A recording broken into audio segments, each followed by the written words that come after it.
Right now, as you're listening to this, there are problems in your life that feel impossible to solve. Maybe it's a relationship that's falling apart, a career that's stuck, financial stress that keeps you awake at night, or personal habits that you just can't seem to break. You've tried everything you can think of, but nothing works. The problems keep coming back, sometimes stronger than before. Here's what I'm about to tell you that will change everything. The reason you're stuck isn't because your problems are too complex or because you're not smart enough. It's because you've never been taught how to actually solve problems. You've been using trial and error, hoping something will work. But hope is not a strategy. What I'm about to share with you is a systematic approach that works for any problem, no matter how big, how complex, or how long you've been dealing with it. This isn't motivation. This isn't positive thinking. This is a step-by-step framework that transforms chaos into clarity and obstacles into opportunities. By the end of this video, you'll have a mental toolkit that most people will never possess. You'll know exactly how to break down any challenge, eliminate confusion, and execute solutions that actually work. The difference between people who thrive and people who survive isn't luck. It's their ability to solve problems faster and more effectively than everyone else. Chapter 1. The reason most people stay stuck in the same problems year after year isn't because they lack intelligence or resources. It's because they've been programmed to think about problems in completely the wrong way. From childhood, we're taught that problems are bad things that happen to us, obstacles that block our path, or signs that something is wrong with our lives. This mindset is not just incorrect, it's destructive. Let me share with you a fundamental truth that will shift everything. Problems are not your enemy. Problems are information. Every challenge you face is your life's way of giving you data about what needs to change, what skills you need to develop, or what direction you need to move. The moment you stop seeing problems as attacks and start seeing them as intelligence, everything changes. Think about the most successful people you know or have studied. Do they have fewer problems than everyone else? Absolutely not. They have more problems, bigger problems, and more complex problems. The difference is that they've learned to see problems as fuel rather than barriers.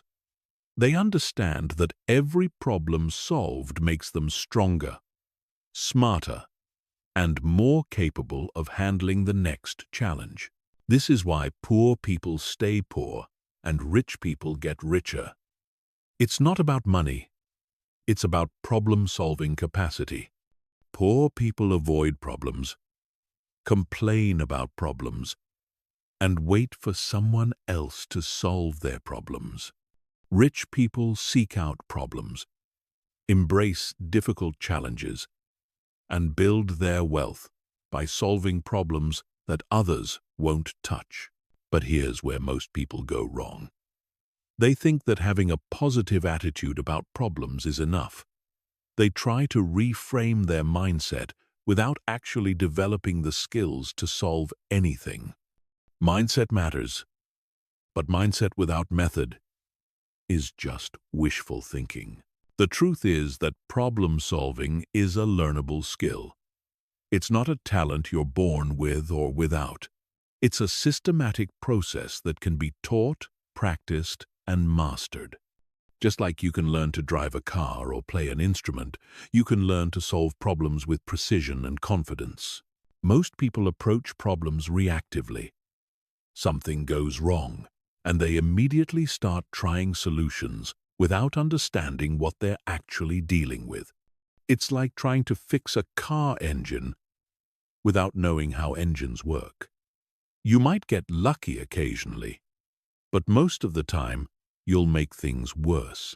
The elite problem solvers The people who seem to have solutions for everything follow a process. They don't just jump into action. They don't just think positive thoughts. They use a systematic approach that breaks down complexity into manageable pieces, identifies root causes instead of symptoms, and generates solutions that actually address the core issue. This process has 4 fundamental stages, and every problem you'll ever face, no matter how unique it seems, will follow these same patterns. First is problem identification, where you learn to see what you're actually dealing with instead of what you think you're dealing with. Second is root cause analysis, where you dig deeper than surface symptoms to find the real source of the issue. Third is solution generation, where you create multiple options instead of settling for the first idea that comes to mind. Fourth is implementation and optimization, where you execute your solution and refine it based on results. But before we dive into this framework, you need to understand the mental traps that keep most people stuck. These are the invisible barriers that prevent clear thinking and effective action. If you don't recognize these traps in yourself, no problem-solving framework will help you. The first trap is emotional hijacking. When problems arise, especially unexpected ones, your brain's emotional centers activate before your logical thinking centers.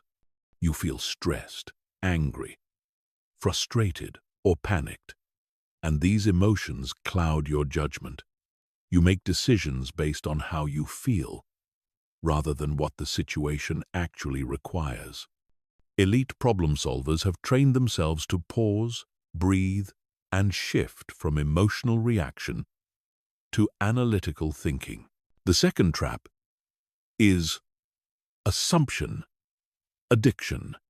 Your brain is constantly making assumptions to save energy. It fills in gaps with information from past experiences, even when those experiences aren't relevant to the current situation. You assume you know what the problem is before you've properly investigated. You assume certain solutions won't work before you've tested them. These assumptions limit your options and keep you trapped in old patterns. The third trap is solution attachment. You fall in love with your first idea and become emotionally invested in making it work, even when evidence shows it's not the right approach. You waste time, energy, and resources trying to force a solution instead of stepping back and generating better options. The fourth trap is perfectionist paralysis. You wait for the perfect solution before taking any action. You overanalyze, over-research, and over-plan while the problem gets worse. You convince yourself that you need more information, more time, or more resources before you can move forward. Understanding these traps is crucial because they operate below your conscious awareness. You don't realize you're falling into them until you're already stuck. But once you know what to look for, you can catch yourself and redirect your thinking. The most important thing to understand is that problem solving is not about eliminating all problems from your life.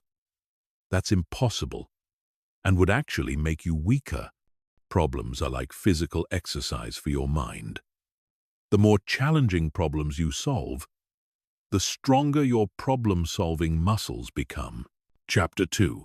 Before you can solve any problem effectively, you must first understand what you're actually dealing with. This sounds obvious, but it's the step that trips up most people. They react to symptoms instead of addressing root causes. They solve the wrong problem perfectly instead of solving the right problem adequately. Problem identification is both an art and a science. It requires you to step back from your immediate emotional reaction and observe the situation with the detachment of a detective. You're not trying to fix anything yet.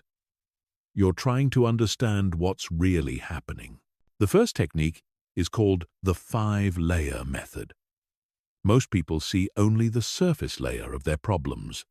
They see the argument with their spouse, the difficult boss, the financial stress, or the health issue.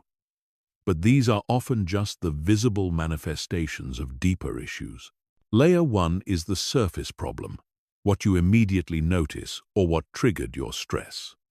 Layer 2 is the pattern, how often this type of situation occurs and under what circumstances. Layer 3 is the underlying system, the environmental or structural factors that allow this problem to exist. Layer 4 is the root behavior, the habits, decisions, or actions that created the conditions for this problem. Layer 5 is the core belief or assumption that drives the behavior. Let me give you an example. Surface problem. You're always running late, and it's causing stress at work and in relationships. Pattern. This happens most mornings, and whenever you have important meetings. Underlying system. You don't have consistent routines. You underestimate how long things take, and you try to pack too much into your schedule. Root behavior. You say yes to too many commitments, and you don't plan buffer time. Core belief. You believe that being busy makes you important, and you're afraid that saying no will disappoint people. Once you identify the core belief, you can see that this isn't really a time management problem. It's a boundary and self-worth problem. No amount of time management techniques will solve it permanently until you address the underlying belief system.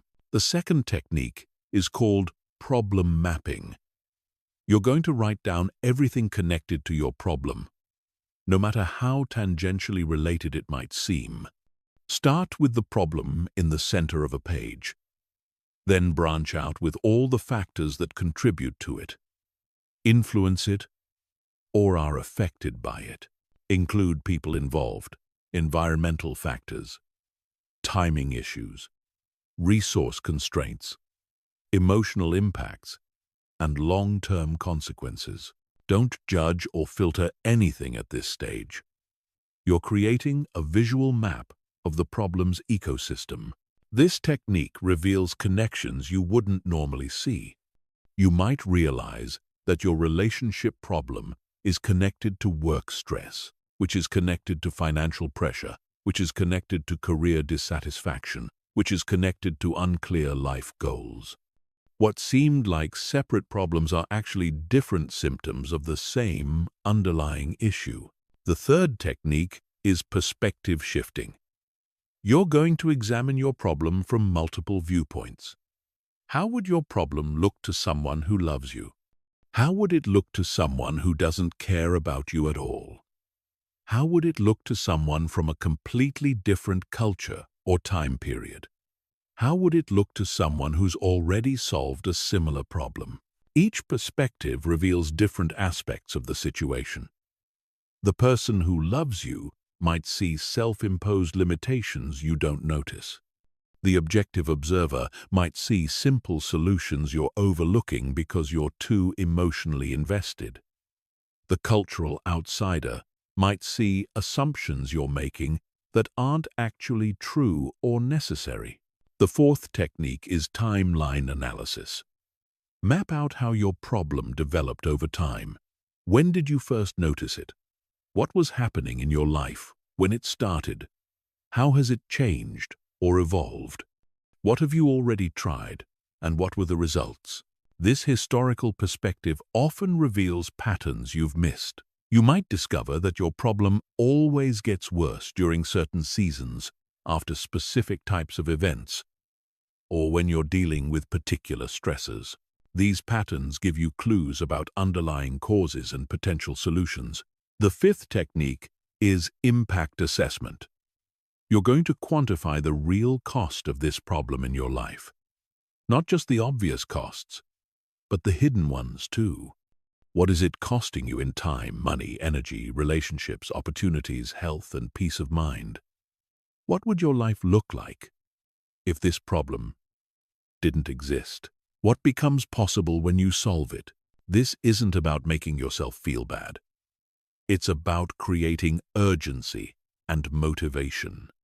When you fully understand what your problem is really costing you, you'll be more committed to finding a solution. The sixth technique is resource inventory. List everything you have available to address this problem. Include your skills, knowledge, experience, relationships, financial resources, time, energy, and any tools or systems you can access. Also include resources you could potentially access if needed. Most people underestimate their available resources. They focus on what they don't have instead of leveraging what they do have. This inventory helps you see possibilities you might have overlooked. The final technique in problem identification is constraint identification. What are the real limitations you're working within?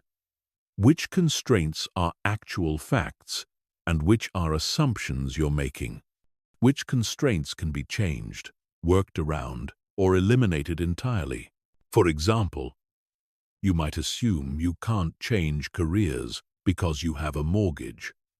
But is that actually true?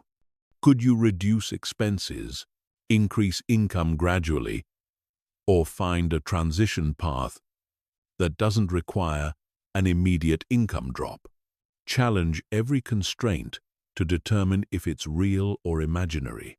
By the end of this identification process, you should have a completely different understanding of your problem than when you started.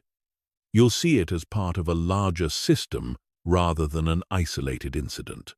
You'll understand the deeper patterns and root causes. You'll have clarity about what's really at stake and what resources you have available. This clarity is the foundation for everything that follows. You cannot solve a problem you don't understand, and you cannot understand a problem you haven't properly investigated. Chapter 3. Once you've identified what you're actually dealing with, the next step is to find the root cause.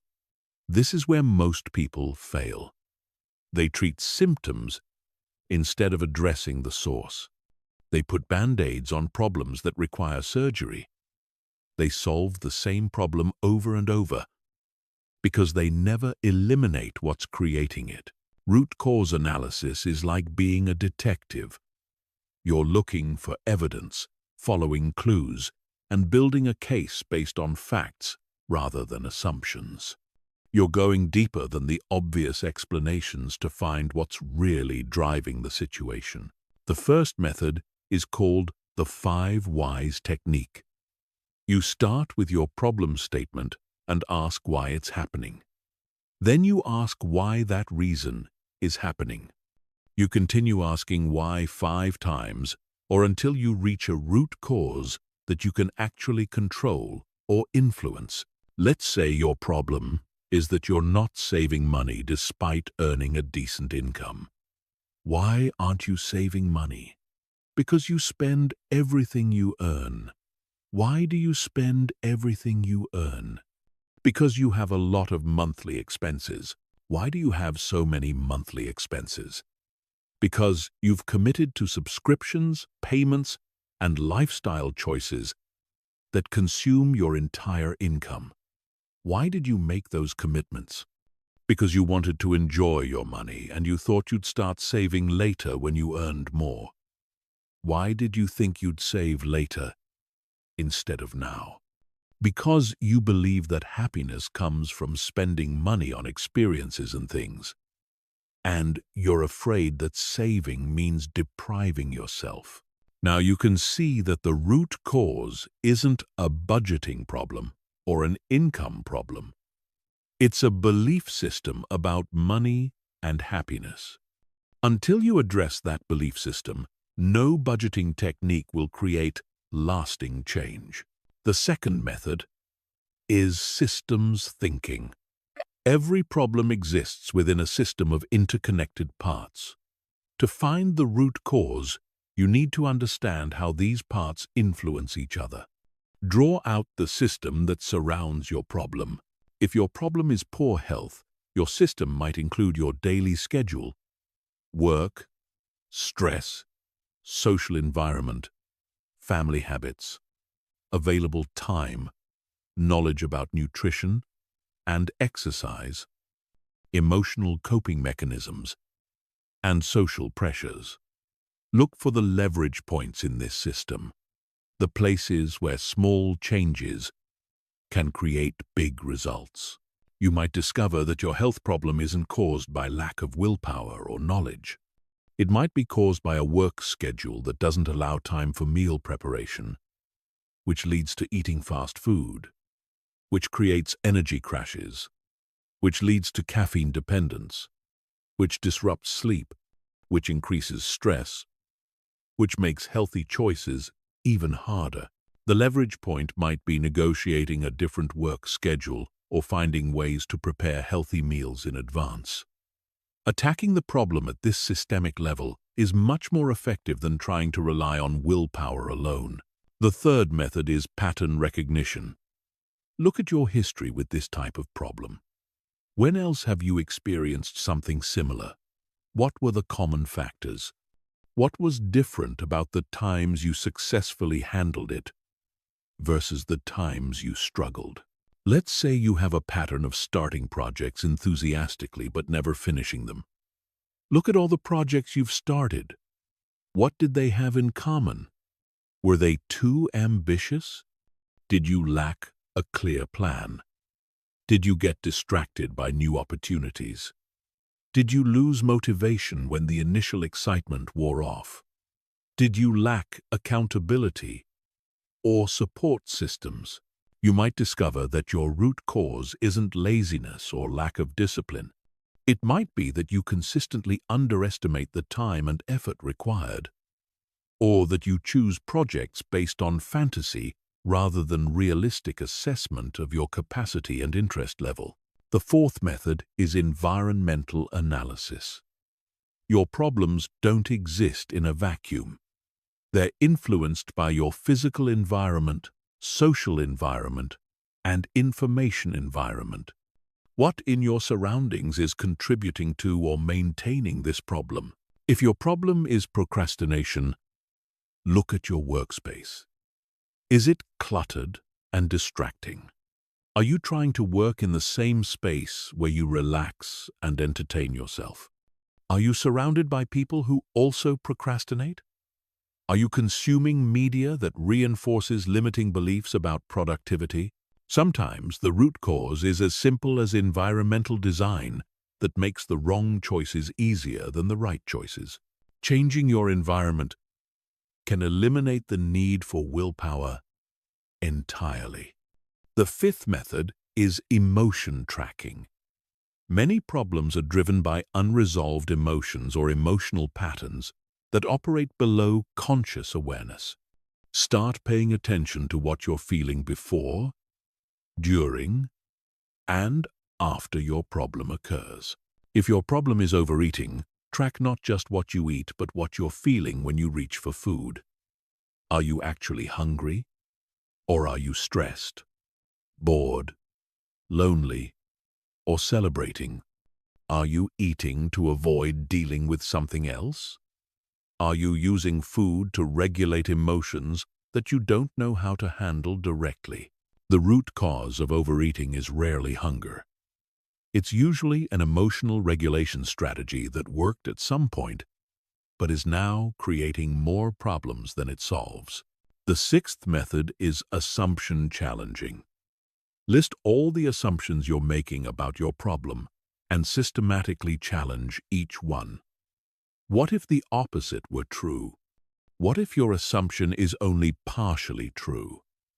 What if it's true in some contexts, but not others? If your problem is feeling stuck in your career, You might assume that changing direction would require starting over completely, that you're too old to make a change, that you don't have the right connections, or that you can't afford a temporary income reduction. Challenge each assumption. Is starting over really necessary? Or could you transition gradually? Are there examples of people who made successful changes at your age or older? Are connections really required? Or are there other ways to enter a new field? Many problems persist because we accept limitations that aren't actually real.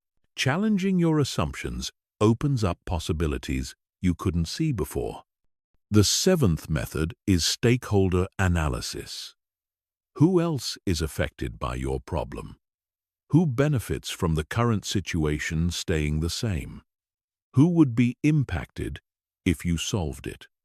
Sometimes problems persist because solving them would require other people to change, and they're resisting that change consciously or unconsciously. If your problem is working too many hours, consider who benefits from your overwork. Does your boss rely on your willingness to handle extra responsibilities?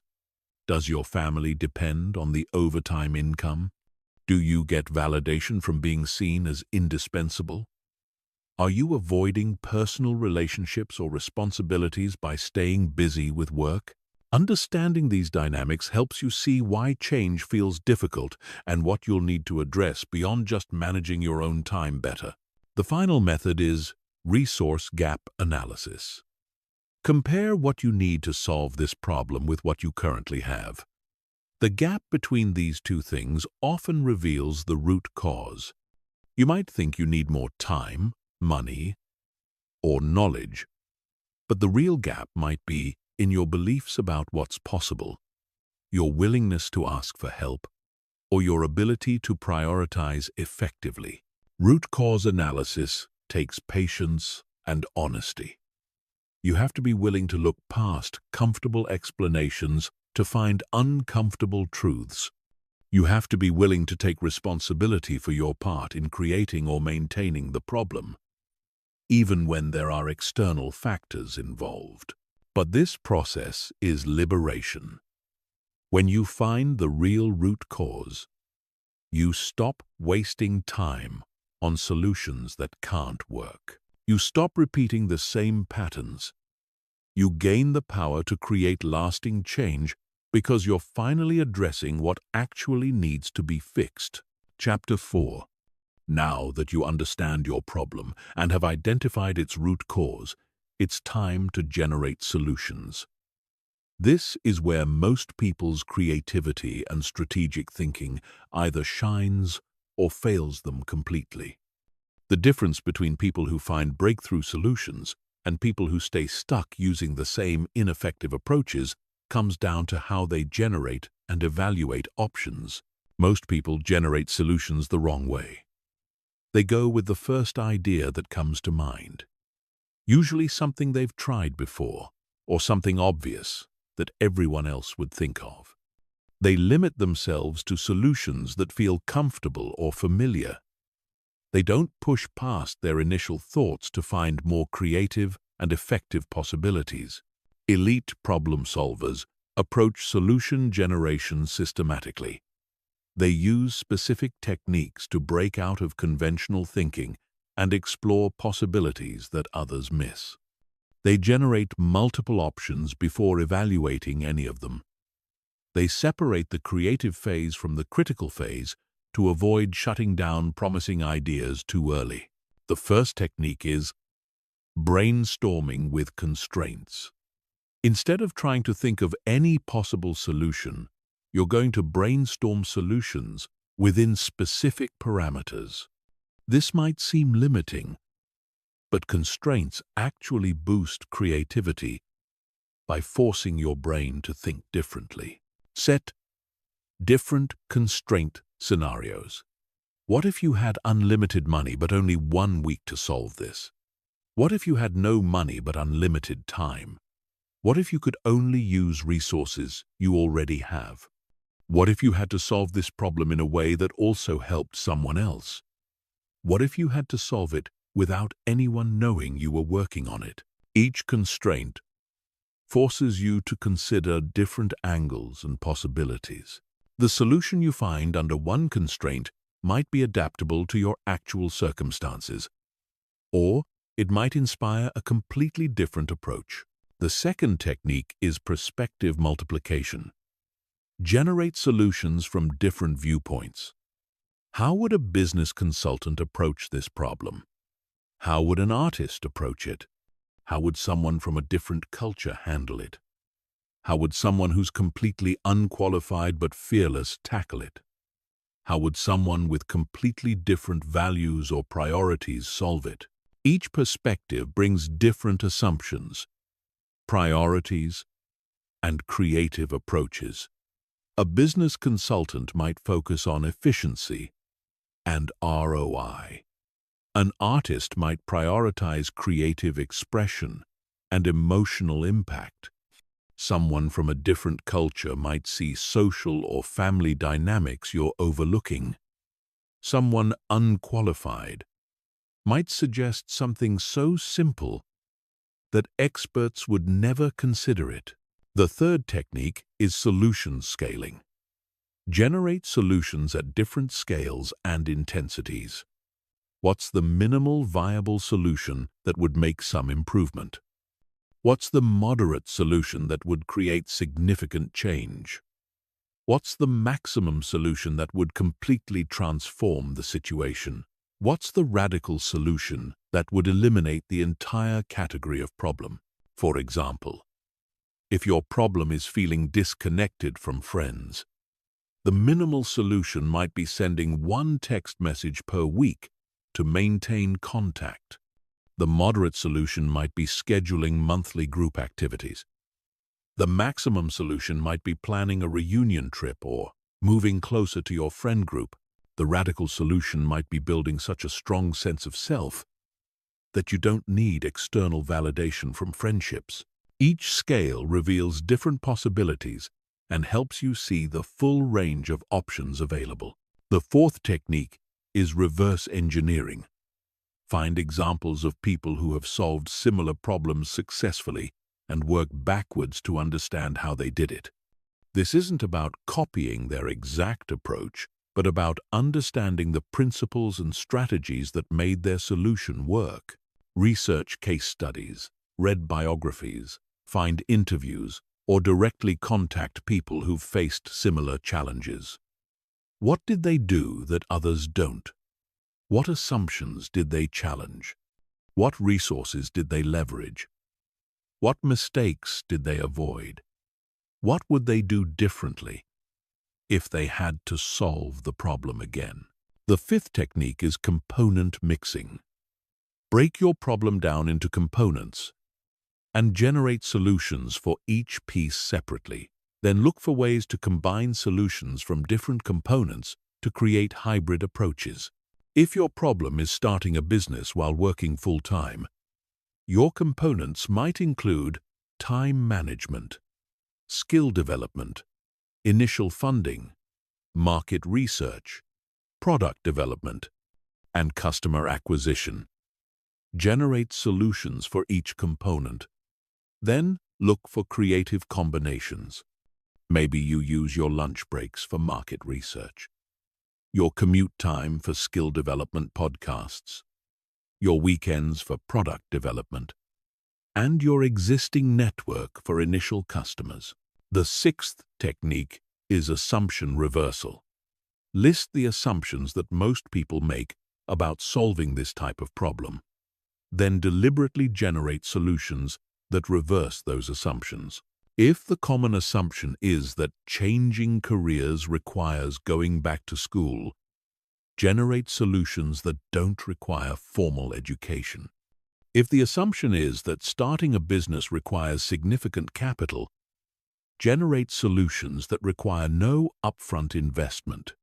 If the assumption is that fixing a relationship requires both people to change, generate solutions where only you change your approach.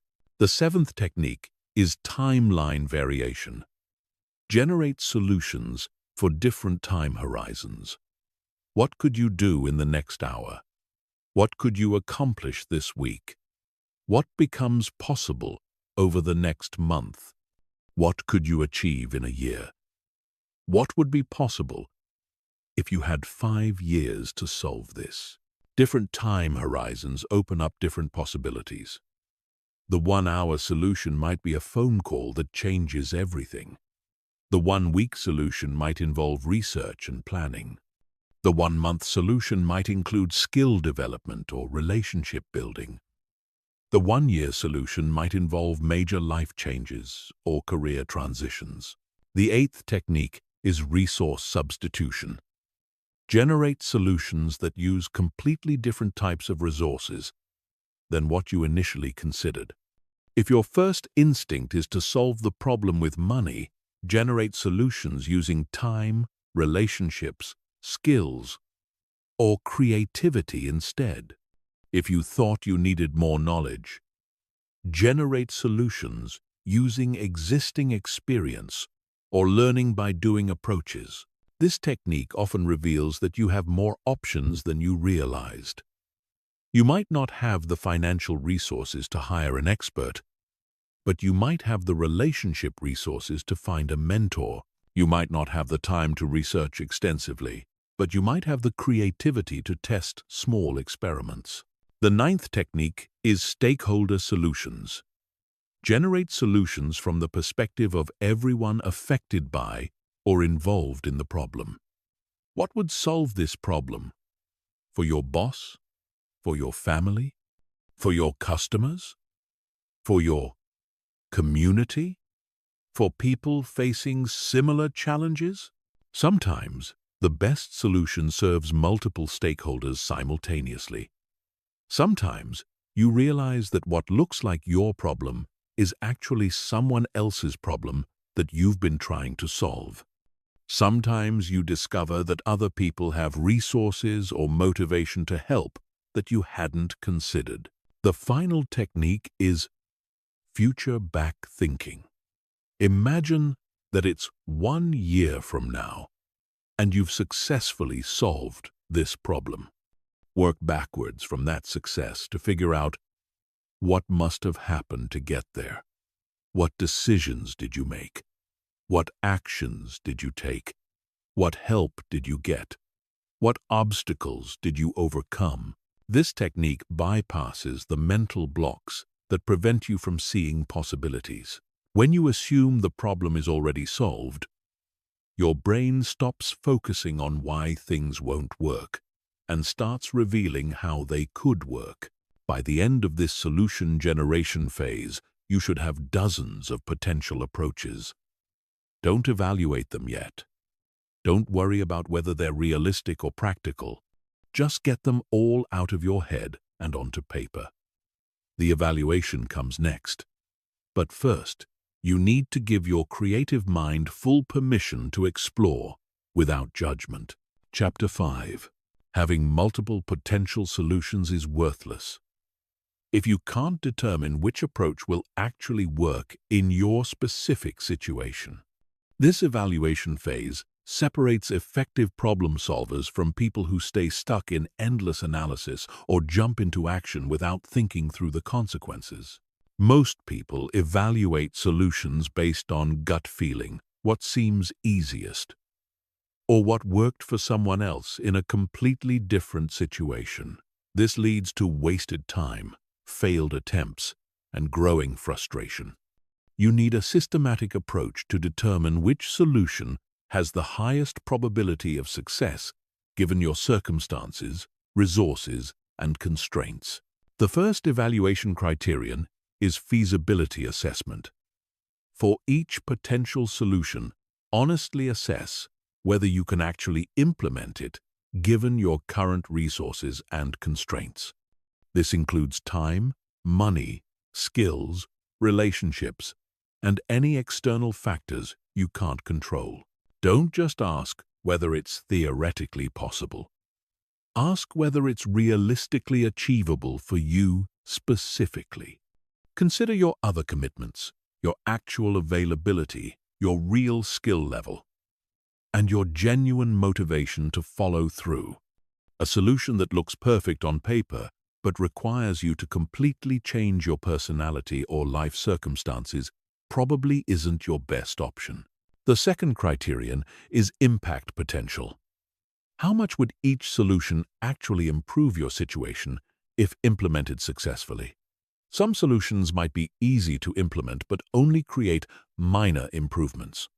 Others might be more challenging but completely transform your circumstances. Rate each solution on its potential to address the root cause you identified earlier, not just the surface symptoms. A solution that makes you feel better temporarily but doesn't address underlying patterns will need to be repeated over and over. A solution that addresses the root cause might require more initial effort but creates lasting change.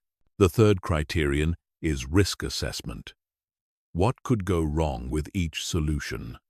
What are the potential negative consequences? What would you lose if the solution doesn't work? What bridges might you burn? What opportunities might you miss? This isn't about being pessimistic or talking yourself out of taking action. It's about being realistic, so you can prepare for potential obstacles and make informed decisions. Some risks are worth taking because the potential rewards justify them. Others aren't worth the potential downside. The fourth criterion is time horizon analysis. How long will each solution take to show results? Do you need immediate relief, or can you invest in longer-term approaches? Are you dealing with a crisis that requires quick action, or a chronic issue that needs sustainable change? Match your solution timeline to your actual needs.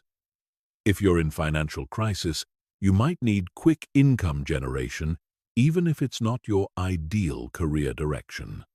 If you're dealing with a relationship pattern that's been building for years, you might need to commit to a longer-term approach, even if it doesn't show immediate results.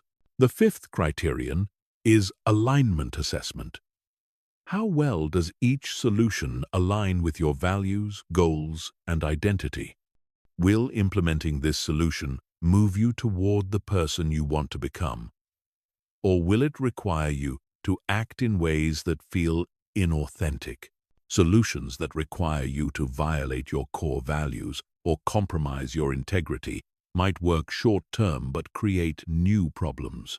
Solutions that align with your natural strengths and authentic self are more likely to be sustainable and personally satisfying. The sixth criterion is learning potential. What will you gain from attempting each solution, regardless of whether it succeeds completely?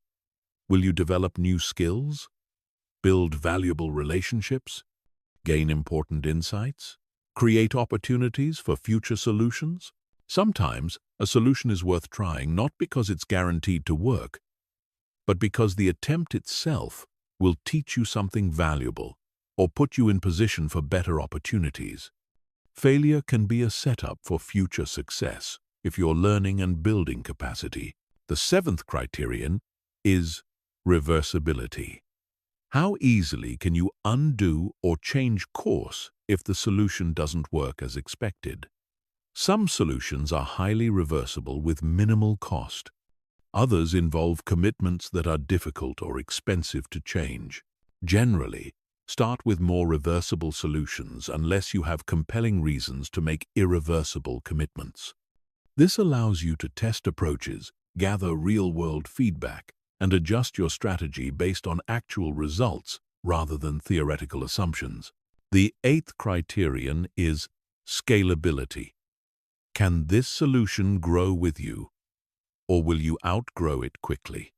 If the solution works, can you expand or enhance it? If you're building something, can it handle increased demand or complexity? This is particularly important for business solutions, career strategies, and relationship approaches. A solution that works at a small scale but breaks down when you try to expand. It might not be the best long-term choice. After evaluating each solution against these criteria, you'll likely find that no single approach is perfect across all dimensions. This is normal and expected. The goal isn't to find a perfect solution, but to find the best available option given your circumstances. Create a simple scoring system. Rate each solution from 1 to 5 on each criterion that's important for your situation. Add up the scores to get an overall ranking. But don't just go with the highest score automatically. Look at the pattern of strengths and weaknesses. A solution with a high overall score but very low feasibility probably isn't your best choice. A solution with moderate scores across all criteria might be more practical than one with extremely high impact potential but high risk and low feasibility. Consider combination approaches. Can you implement parts of multiple solutions?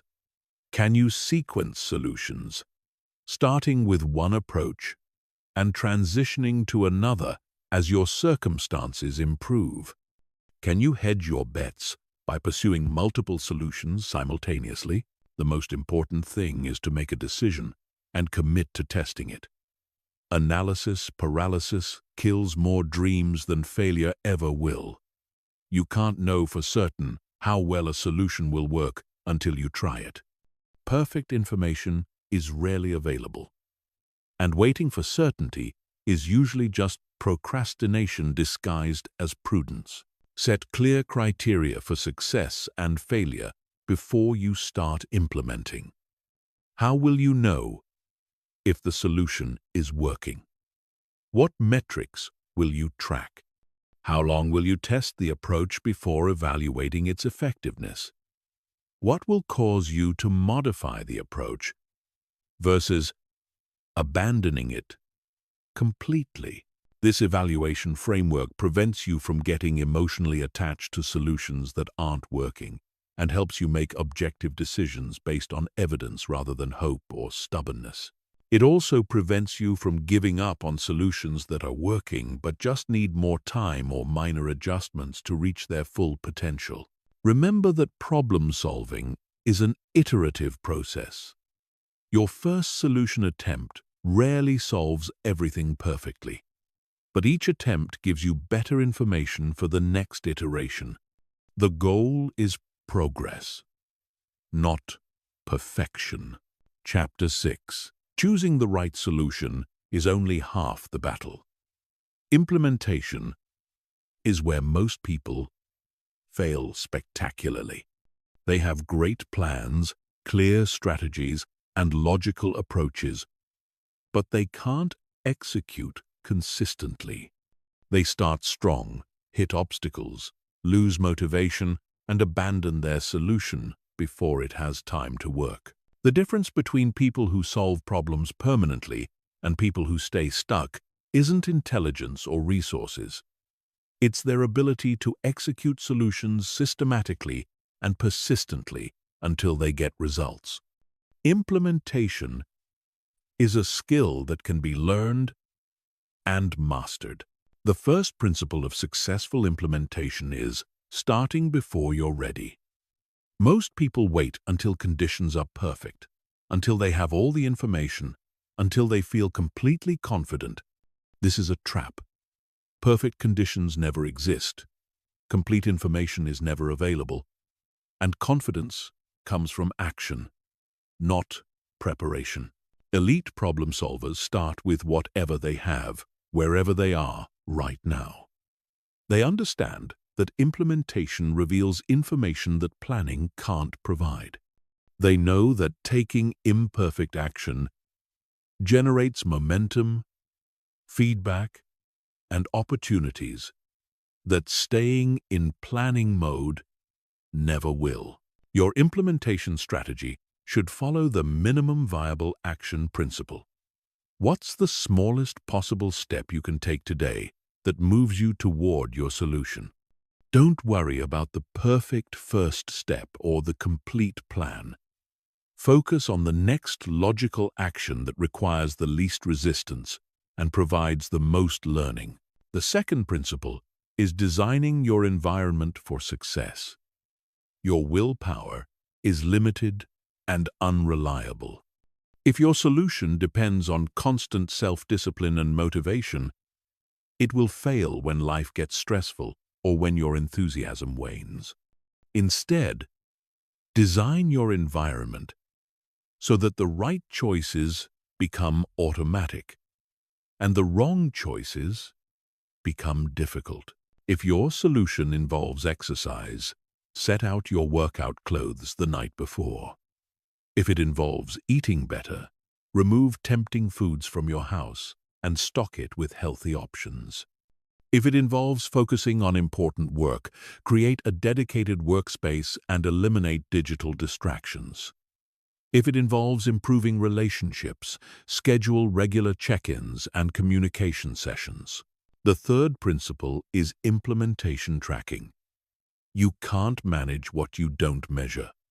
Create simple systems to track your progress, not just your final results. Track your actions, not just your outcomes. Track your consistency, not just your performance. Use daily check-ins, weekly reviews, and monthly assessments to monitor how well you're executing your solution. Identify patterns in what works and what doesn't. Adjust your approach based on real data rather than feelings or assumptions.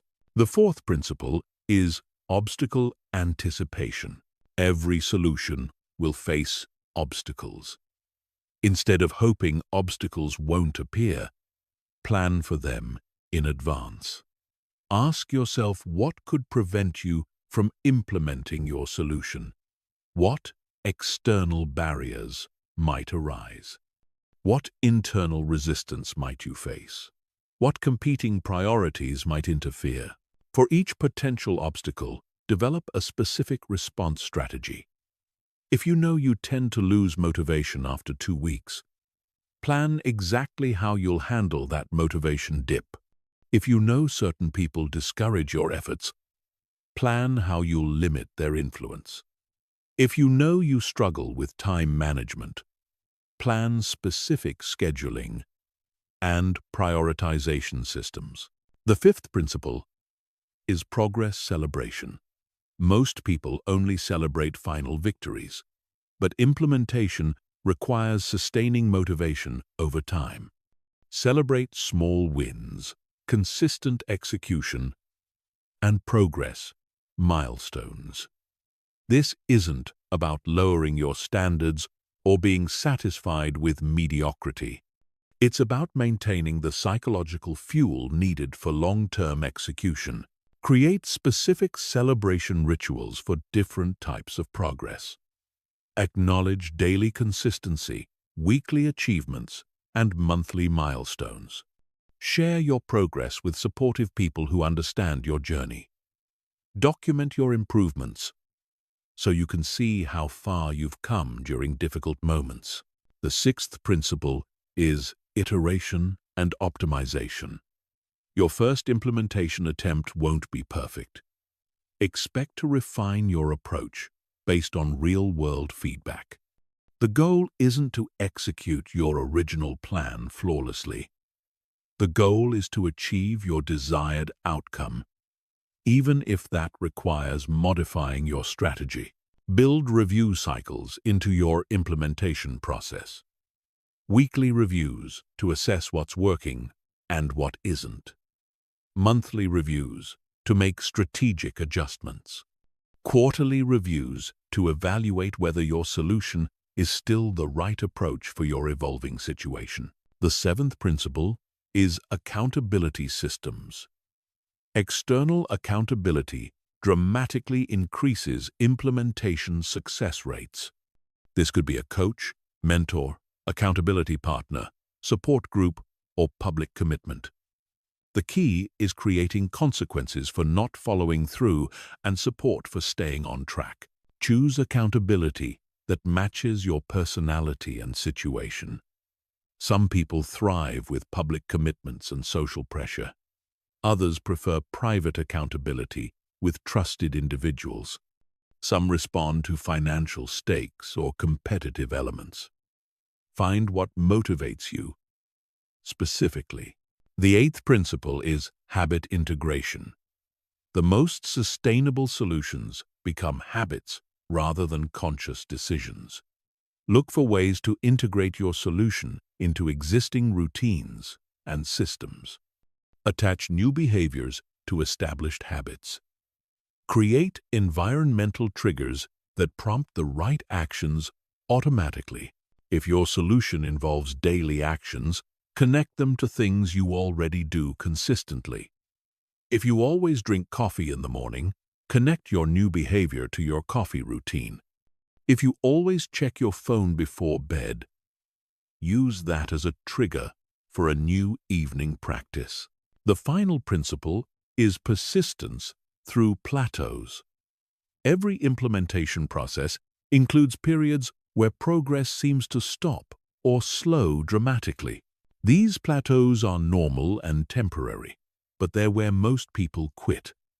Understanding this pattern and preparing for it psychologically is crucial for long-term success. Plateaus often occur right before major breakthroughs. Your brain and circumstances are adapting to new patterns, but the visible results haven't caught up yet. During plateaus, focus on consistency rather than intensity. Trust the process and continue executing even when you can't see immediate progress. Remember that implementation is a skill. The more problems you solve using systematic implementation, the better you become at executing solutions quickly and effectively. Each successful implementation builds your confidence and competence for future challenges. Chapter 7. The most sophisticated problem-solving framework in the world is useless if you fall apart mentally when facing real challenges.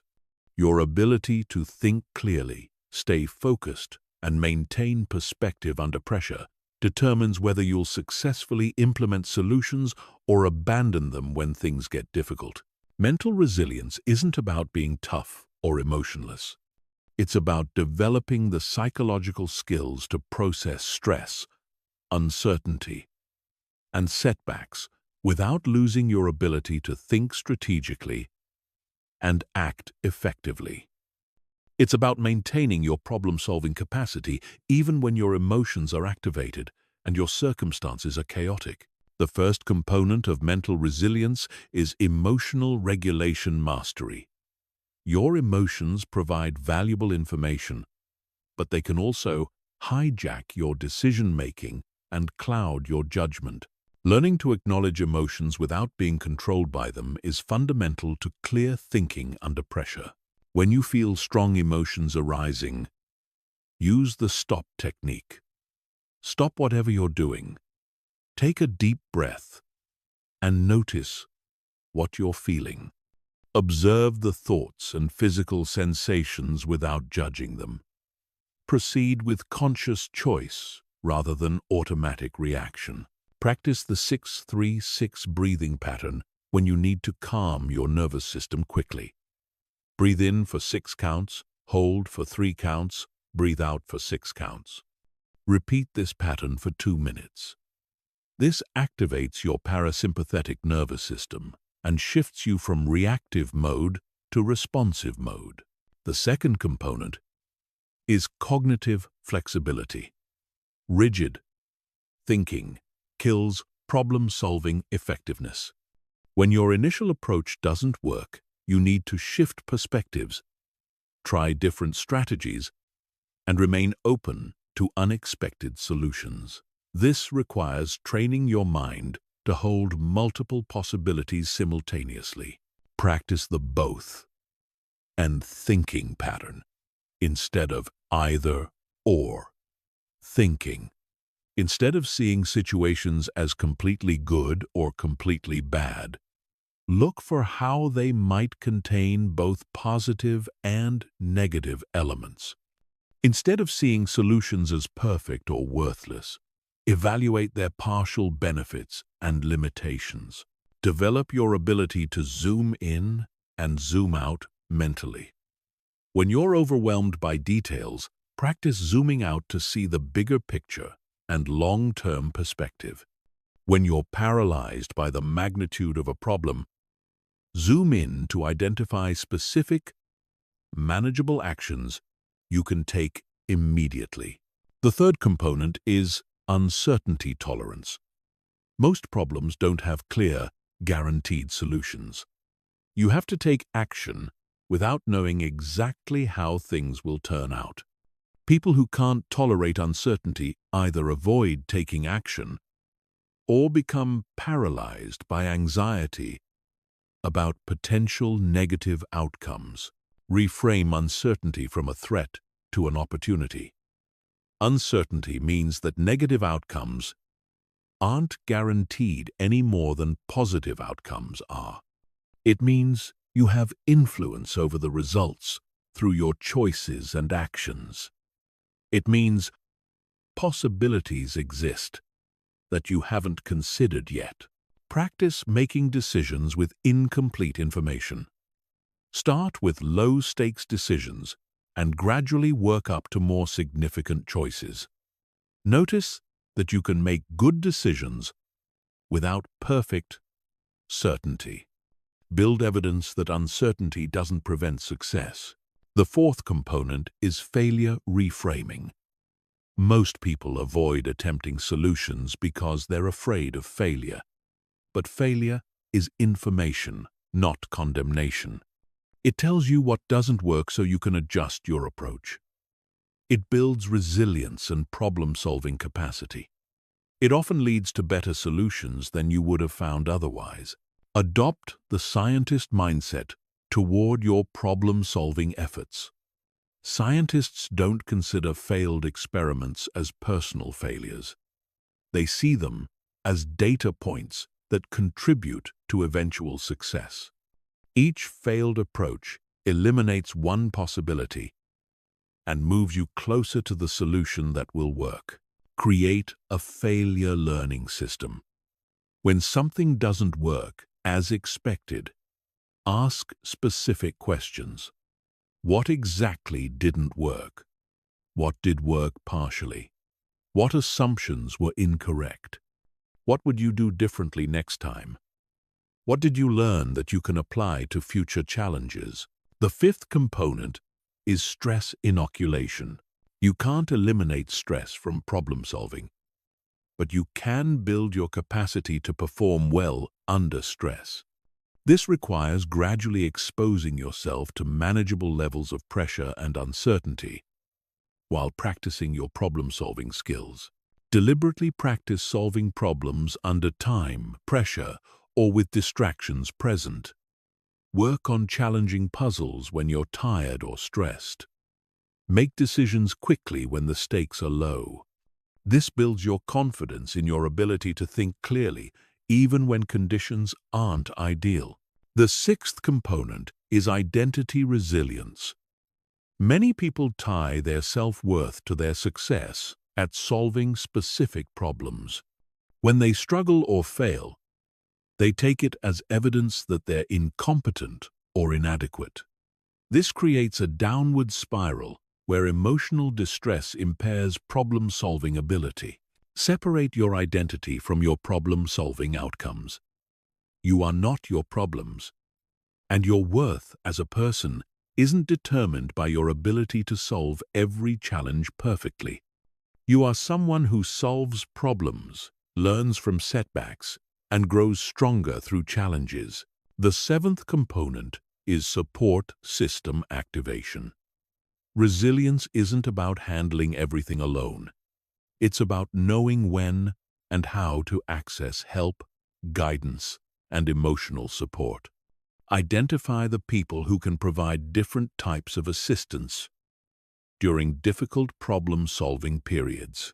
Create your resilience support network before you need it. Identify people who can provide practical advice, emotional encouragement, alternative perspectives, accountability, and professional expertise. Maintain these relationships during good times so they're available during challenging times. The eighth component is recovery and renewal. Sustained problem-solving requires periods of rest and renewal. You can't maintain peak performance indefinitely. Building recovery periods into your problem-solving process prevents burnout and maintains long-term effectiveness. Practice active recovery techniques that restore your mental energy and perspective. This might include physical exercise, meditation, time in nature, creative activities, or social connection with supportive people. Find what genuinely renews you and build it into your routine. The final component is meaning-making. Problems are easier to face when you understand how solving them connects to your larger purpose and values. When you can see how your current challenges contribute to your growth, serve others, or advance important causes, you can endure temporary discomfort for meaningful long-term benefits.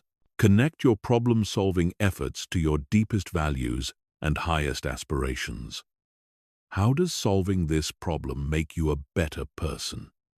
How does it serve people you care about? How does it contribute to causes you believe in?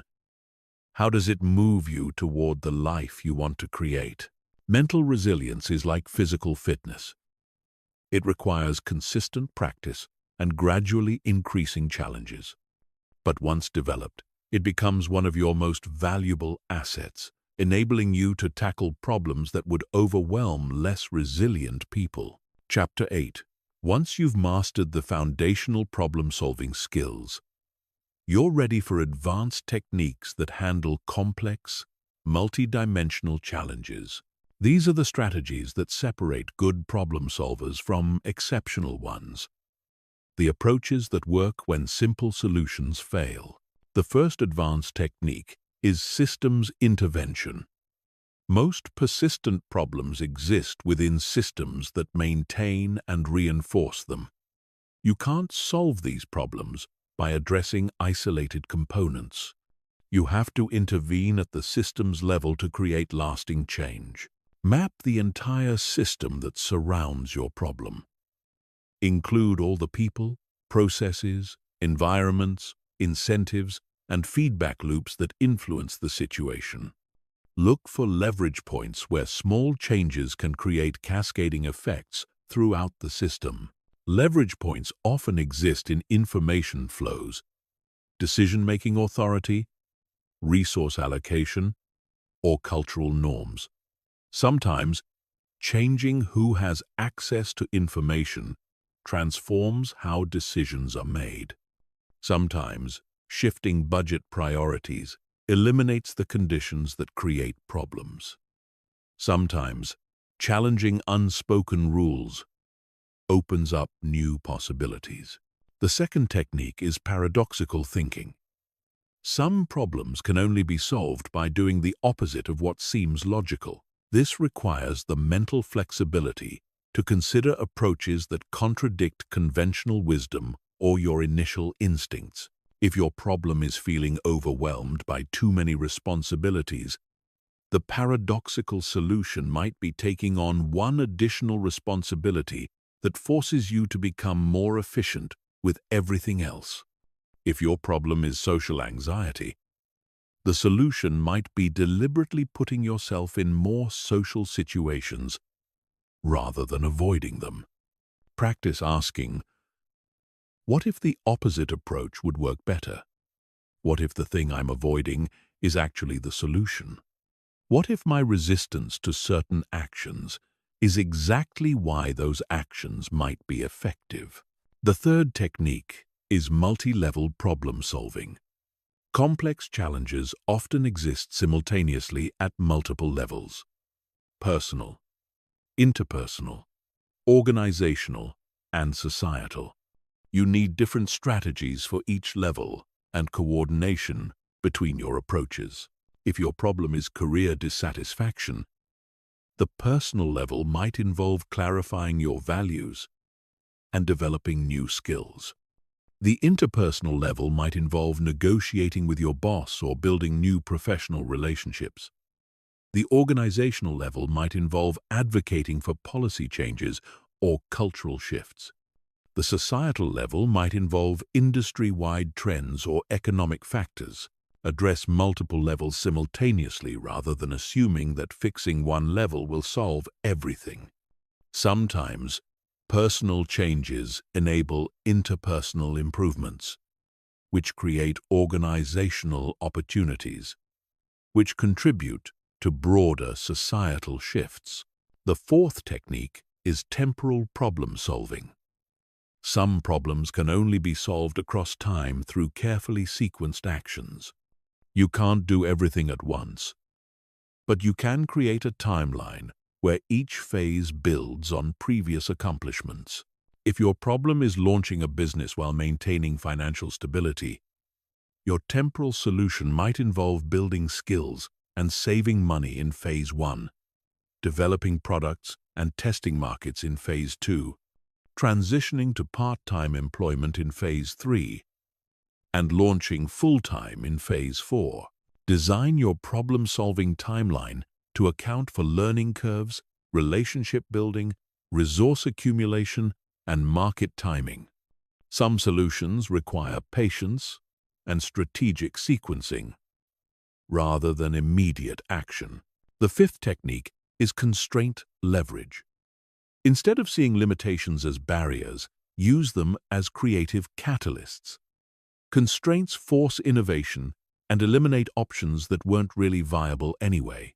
If you have limited financial resources, that constraint might force you to develop solutions that are more creative, sustainable, and scalable than expensive approaches. If you have limited time, that constraint might force you to focus only on high-impact activities and eliminate everything non-essential.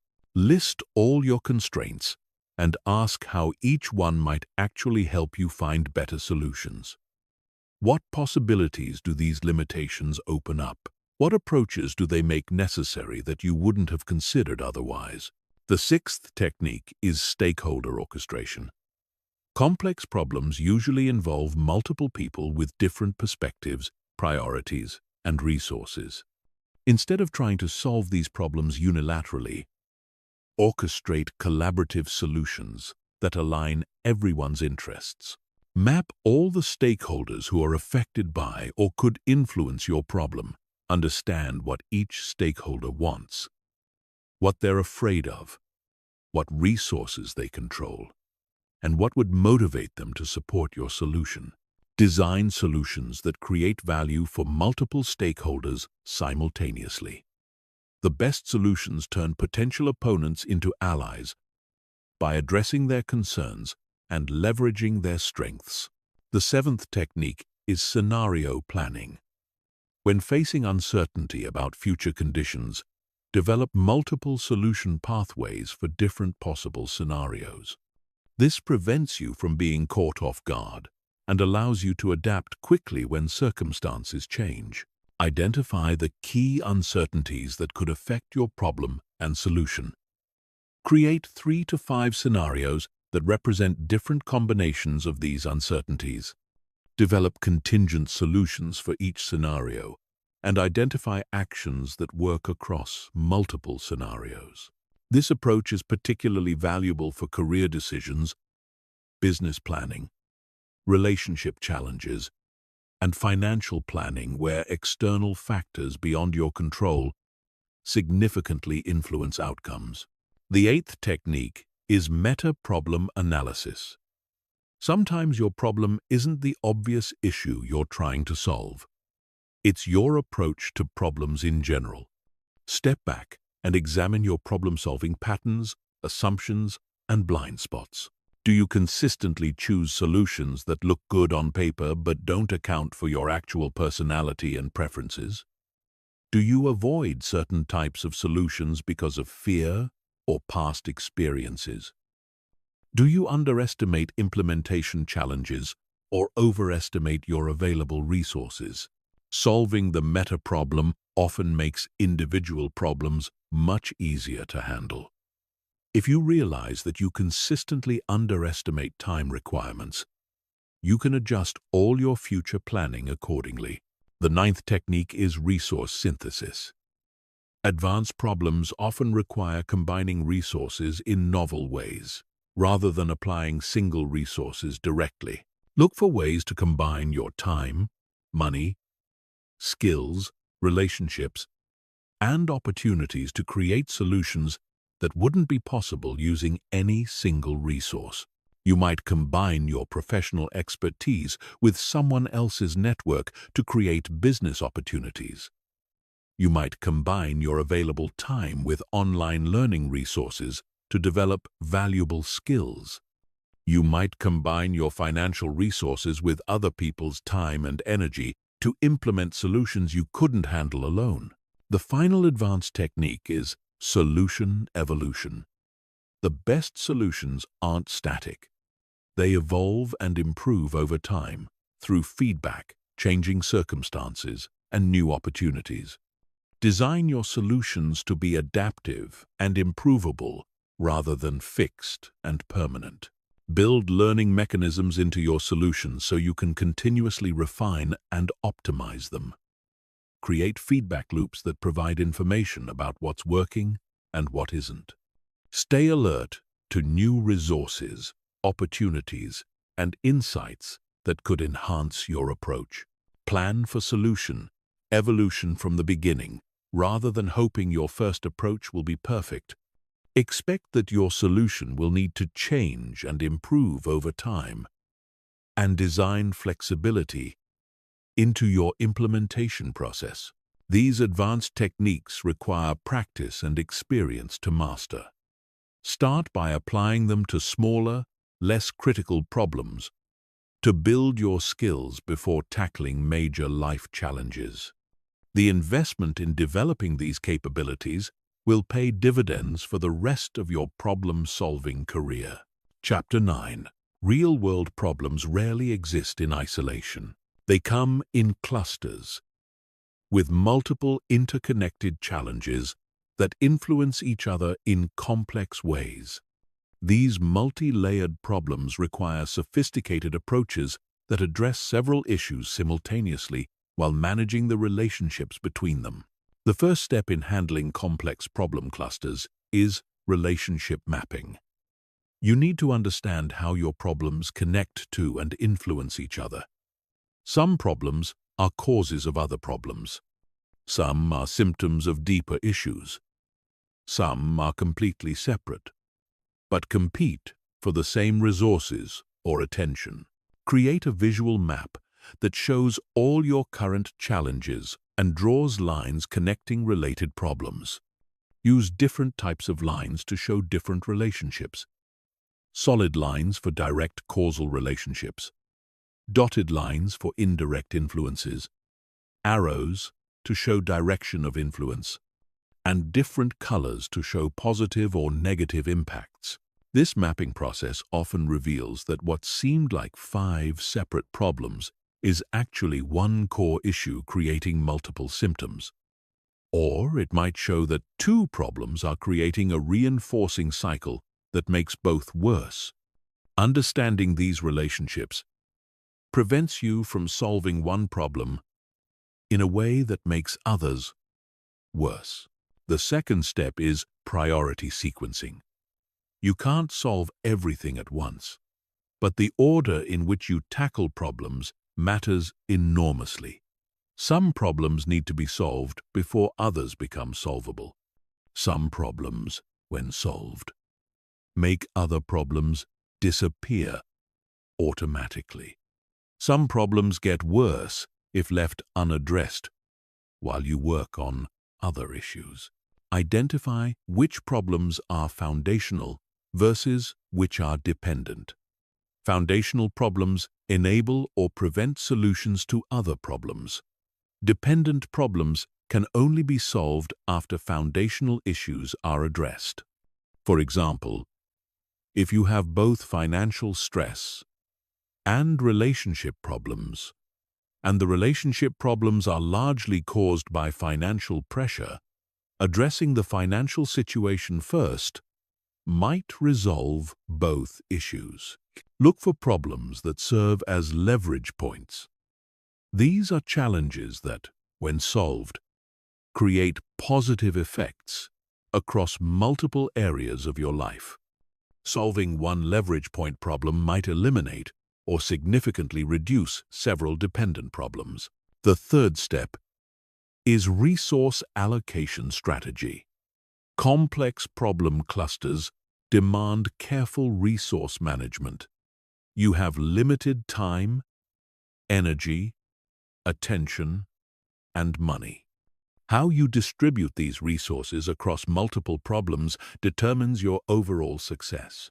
Use the 80/20 principle to identify which problems deserve the majority of your resources. Usually, a small number of core issues create the majority of your stress and limitation. Focus most of your effort on these high-impact problems while maintaining minimal attention on less critical issues. Create resource budgets for different types of problems. How much time can you dedicate to career issues versus relationship issues versus health issues? How much mental energy can you invest in planning versus execution? How much money can you allocate to different solution attempts? The fourth step is synergy identification.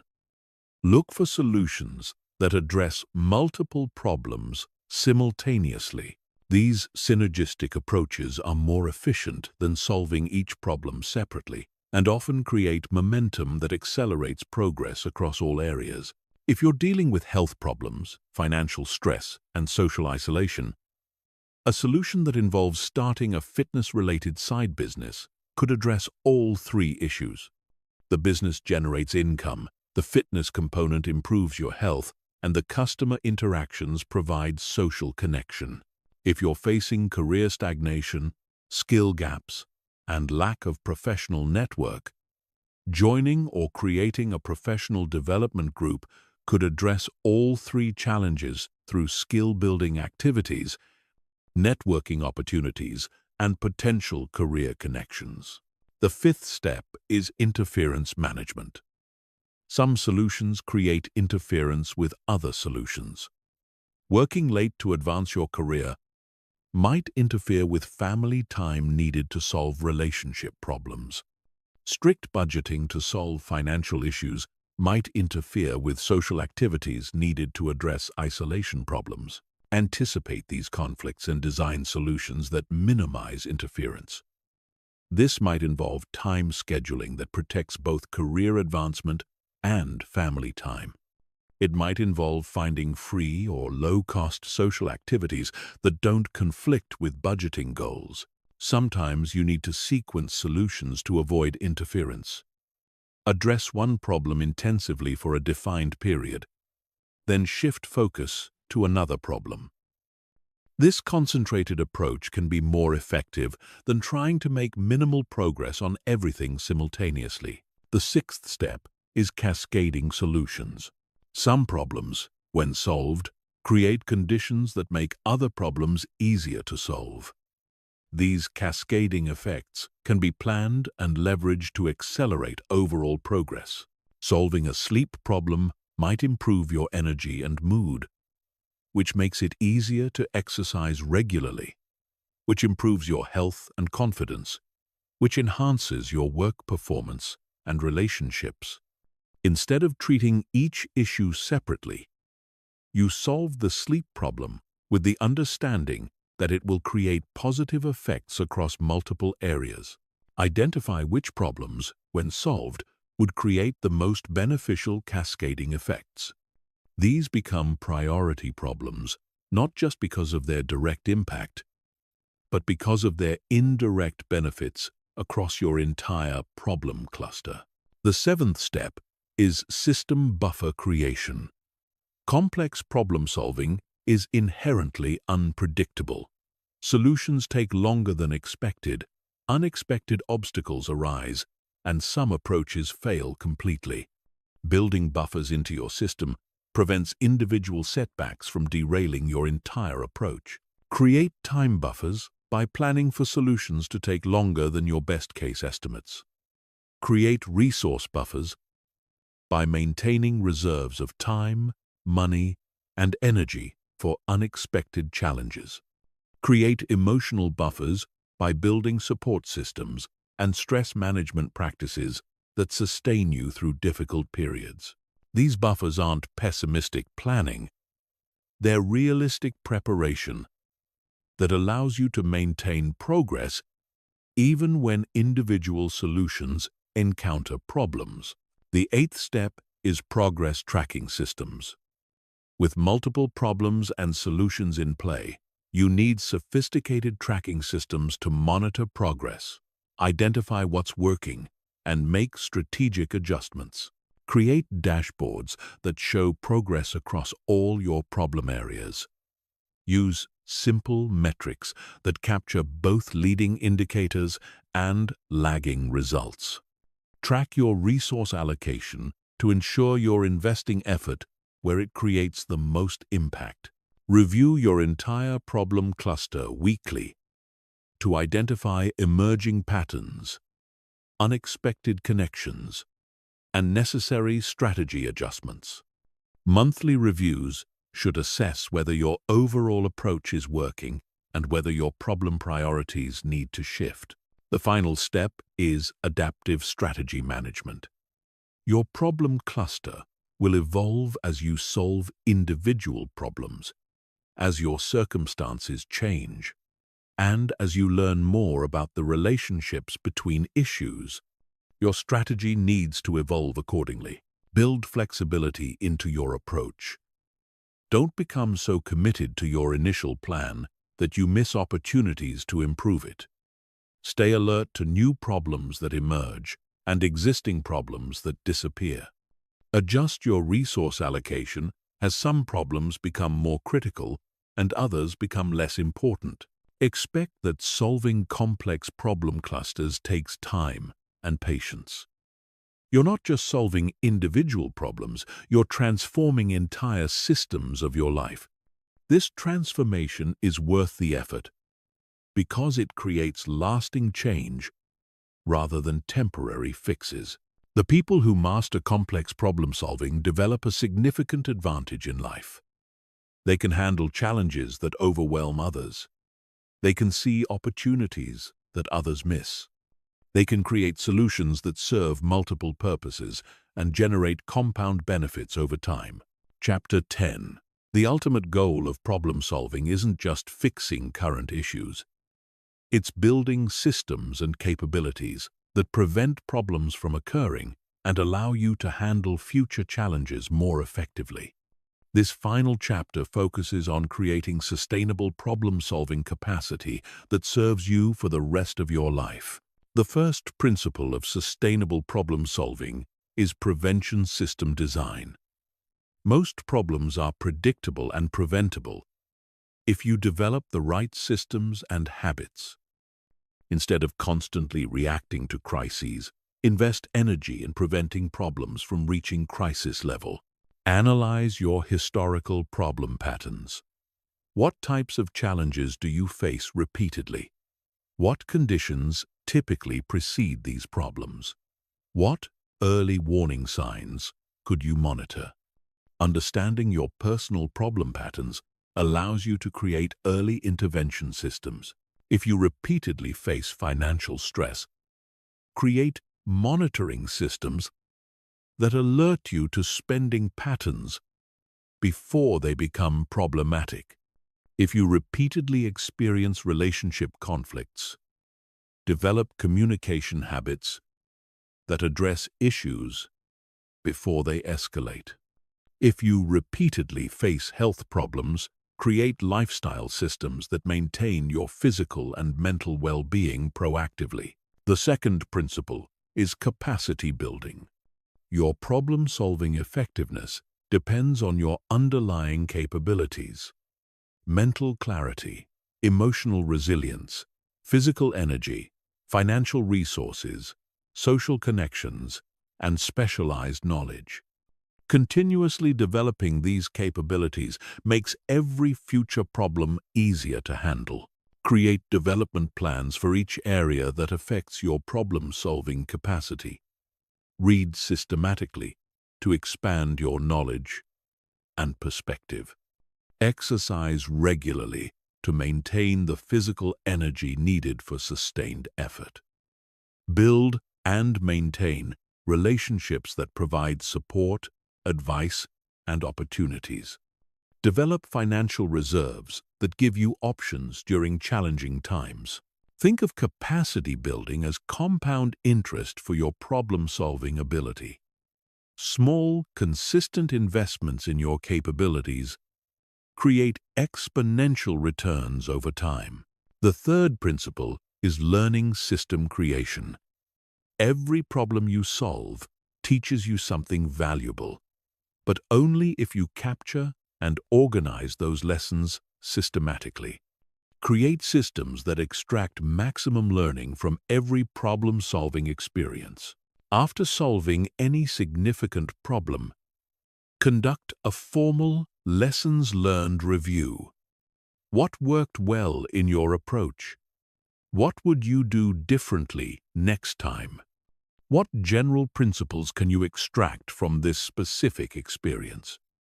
What capabilities did you develop that will help with future challenges? Document these insights in a problem-solving knowledge base that you can reference when facing similar challenges. Over time, this personal knowledge base becomes one of your most valuable resources. The fourth principle is environment optimization. Your physical, social, and information environments significantly influence your problem-solving effectiveness. Deliberately design these environments to support clear thinking, effective action, and continuous improvement. Create physical spaces that promote focus and creativity. Surround yourself with people who challenge your thinking and support your growth. Curate information sources that expand your perspective and provide valuable insights. Eliminate environmental factors that drain your energy or promote ineffective habits. Your environment should make good problem-solving choices automatic and bad choices difficult. This reduces your reliance on willpower and increases your consistency over time. The fifth principle is network development. Most complex problems require resources, knowledge, or perspectives that you don't possess individually. Building a strong network of relationships gives you access to collective intelligence and resources that dramatically expand your problem-solving capacity. Cultivate relationships with people who have different expertise, experiences, and perspectives than you do.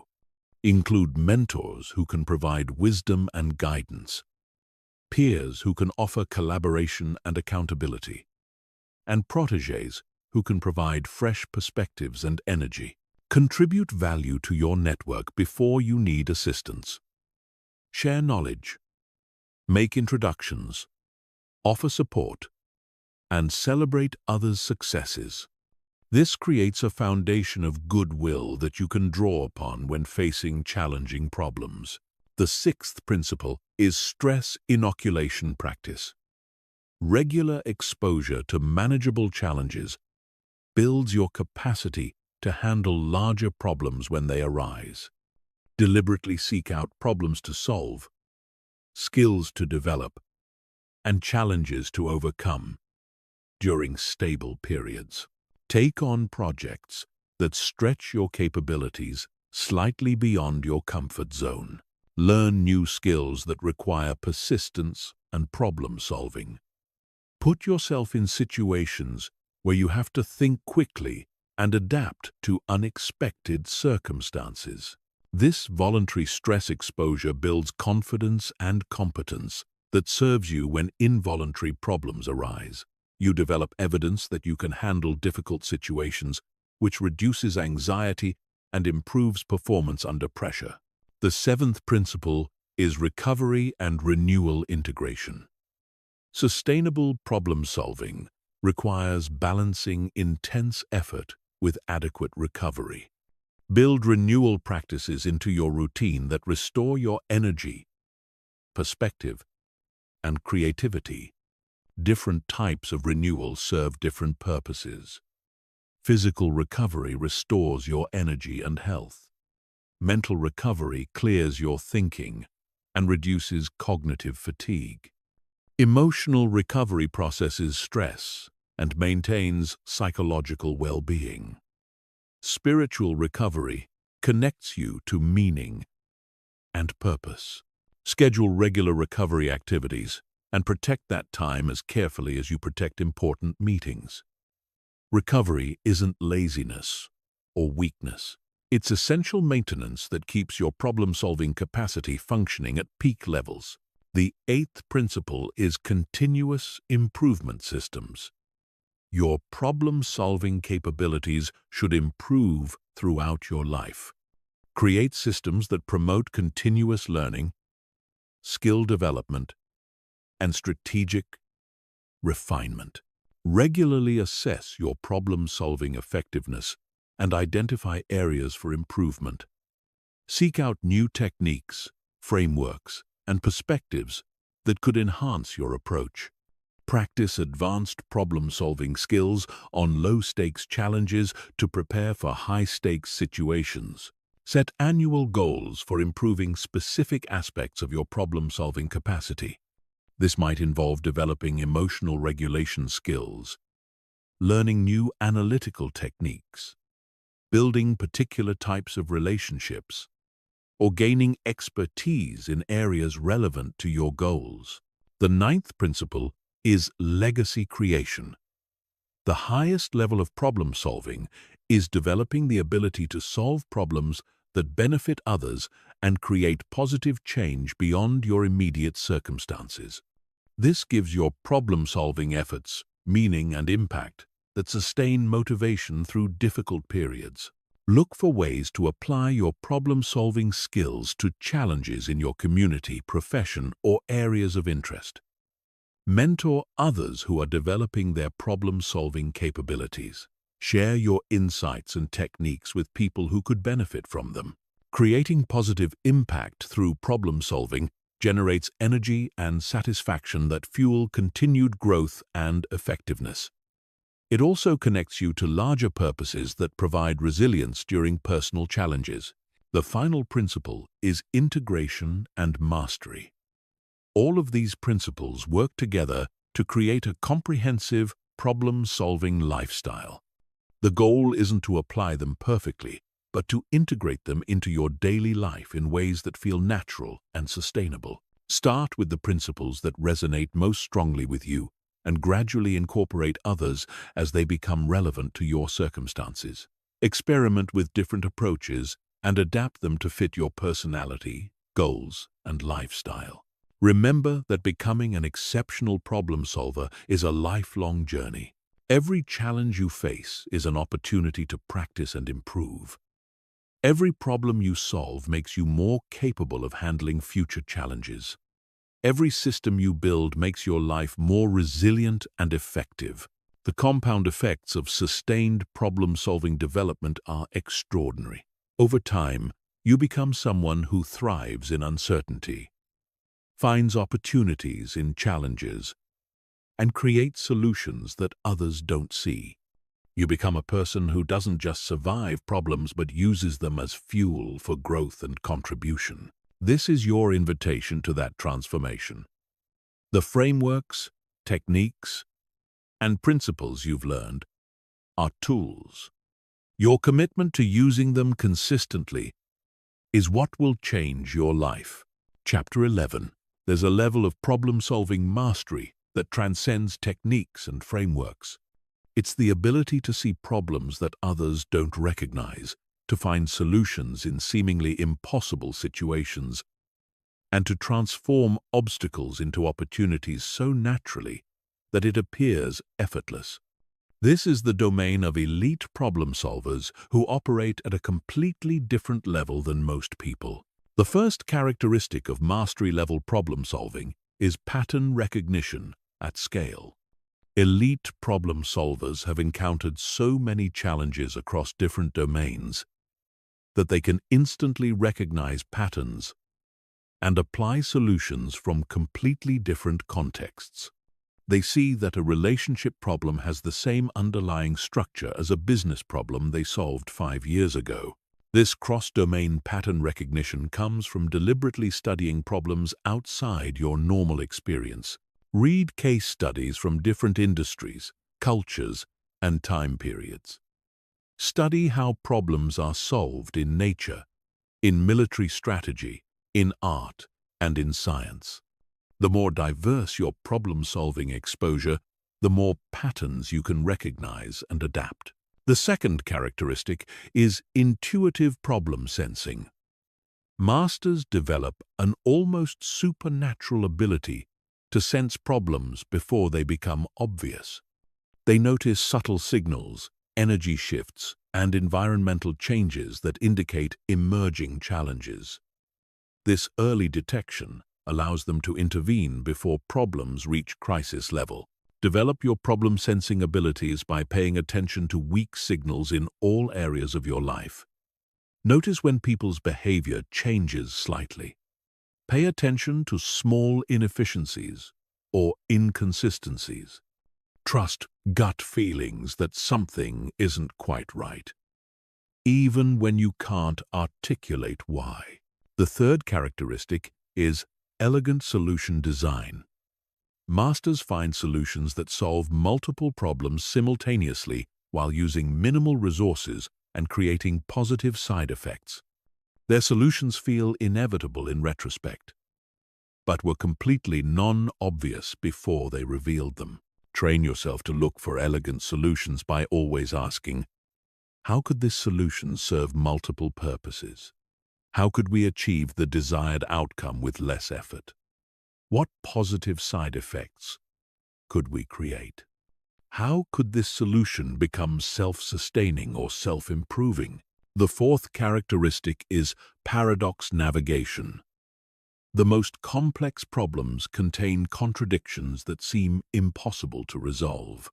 Masters have learned to hold paradoxes without needing to resolve them immediately and to find solutions that transcend apparent contradictions rather than choosing sides. Practice paradoxical thinking by identifying the contradictions in your current challenges. Instead of seeing them as barriers, ask how both sides of the contradiction might be true. Look for solutions that honor multiple contradictory requirements simultaneously. The fifth characteristic is metacognitive awareness. Masters constantly monitor their own thinking processes while problem-solving. They notice when they're falling into cognitive traps, when their emotions are influencing their judgment, and when they need to shift their approach. Develop this awareness by regularly stepping back from problems to observe how you're thinking about them. What assumptions are you making? What emotions are you feeling? What thinking patterns are you using? This observer perspective allows you to adjust your approach in real time. The sixth characteristic is contextual adaptability. Masters understand that the same problem requires different solutions in different contexts. They don't have favorite techniques that they try to apply everywhere. They assess each situation fresh and adapt their approach accordingly. Build adaptability by studying how the same basic problems are solved differently across various contexts. How is leadership exercised differently in military, business, family, and creative environments? How do different cultures approach conflict resolution or decision-making? The seventh characteristic is systemic intervention mastery. Masters see the entire ecosystem surrounding a problem and know exactly where to apply pressure to create maximum positive change. They find the leverage points that others miss because they understand systems at a deeper level. Study systems thinking extensively. Practice mapping the systems surrounding your problems and identifying leverage points. Look for places where small changes can create cascading positive effects throughout the entire system. The final characteristic of mastery is solution artistry. Masters don't just solve problems, they solve them in ways that are beautiful, meaningful, and inspiring to others. Their solutions serve as examples that elevate the problem-solving capacity of everyone around them. Approach your problem-solving with artistic sensibility. How can your solution be not just effective, but also elegant and inspiring? How can the process of solving this problem contribute to something larger than just fixing the immediate issue? Remember that mastery is a journey, not a destination. Even the most skilled problem solvers continue learning and growing throughout their lives. The goal isn't perfection, but continuous improvement and increasing impact through more effective problem solving. Chapter 12.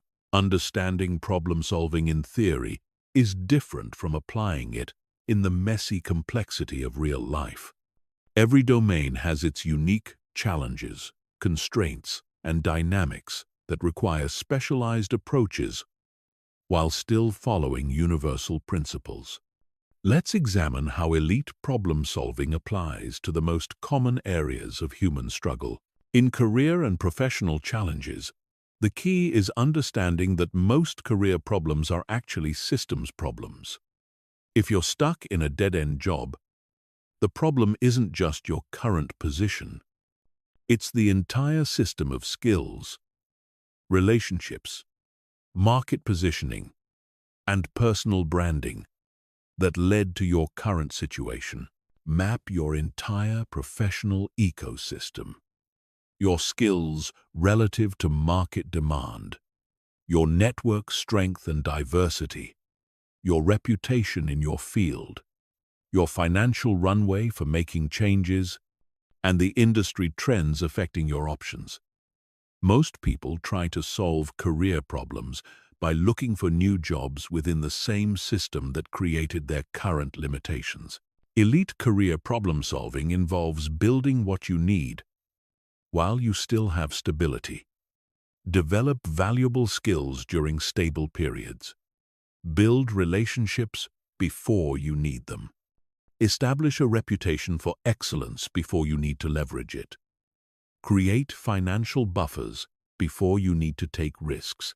In relationship challenges, recognize that most problems stem from mismatched expectations, poor communication systems, or incompatible growth trajectories. The solution is rarely changing the other person or finding someone different. It's usually developing better systems for understanding, communication, and mutual support.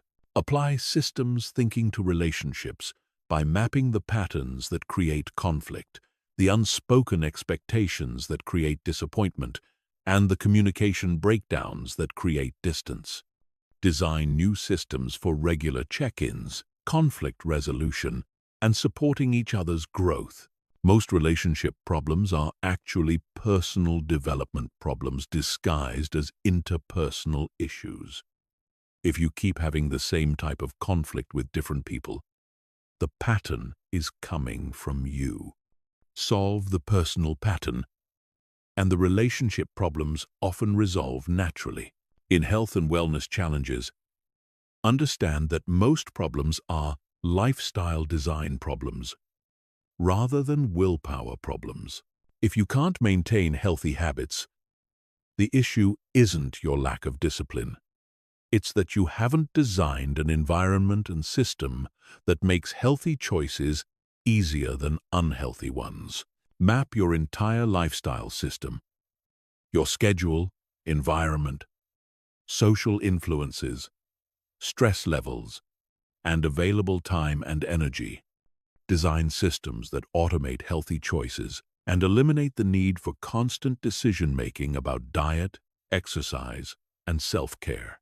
Financial problems almost always involve either income generation, expense management, or money mindset issues. Most people focus exclusively on budgeting and expense cutting while ignoring income generation and psychological factors. Approach financial challenges systemically. Yes, track and optimize expenses, but also develop systems for increasing your earning capacity over time. Address the beliefs and emotions that drive financial decisions. Build multiple income streams that provide security and flexibility. Most importantly, understand that financial problems are often symptoms of other issues. Career limitations, lack of valuable skills, poor planning systems, or emotional spending patterns. Solve the underlying issue, and the financial symptoms often improve naturally. In personal development challenges, recognize that lasting change requires changing identity and environment, not just behavior. If you want to become more disciplined, confident, or creative, you need to design experiences that prove to yourself that you are that type of person. Create identity-building experiences that provide evidence for who you're becoming. If you want to be more confident, put yourself in situations where you can succeed and build competence. If you want to be more creative, engage in creative activities regularly until creativity becomes part of your identity. In family and parenting challenges, understand that most problems involve boundary issues, communication breakdowns, or misaligned values and expectations. Children often act out when family systems are unclear or inconsistent. Apply systems thinking to family dynamics. Create clear, consistent systems for communication, decision-making, conflict resolution, and supporting each person's individual growth within the family unit. Most family problems improve when everyone understands their role and the family operates according to clear, fair principles. In business and entrepreneurial challenges, recognize that most problems fall into categories of market fit, operational efficiency, or leadership effectiveness. Startups fail because they try to solve problems that markets don't actually have, or they have market fit but can't execute efficiently.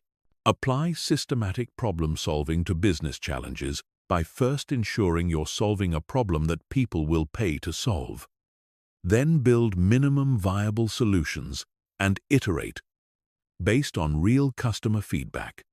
Most business problems are solved through faster learning and adaptation, not perfect initial planning. The key insight across all domains is that problems rarely exist in isolation.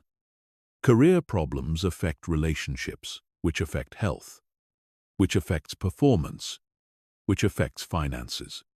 Elite problem-solving involves understanding these interconnections and designing solutions that create positive effects across multiple life areas. Also, remember that different life phases require different problem-solving approaches. The strategies that work in your 20s need modification in your 40s.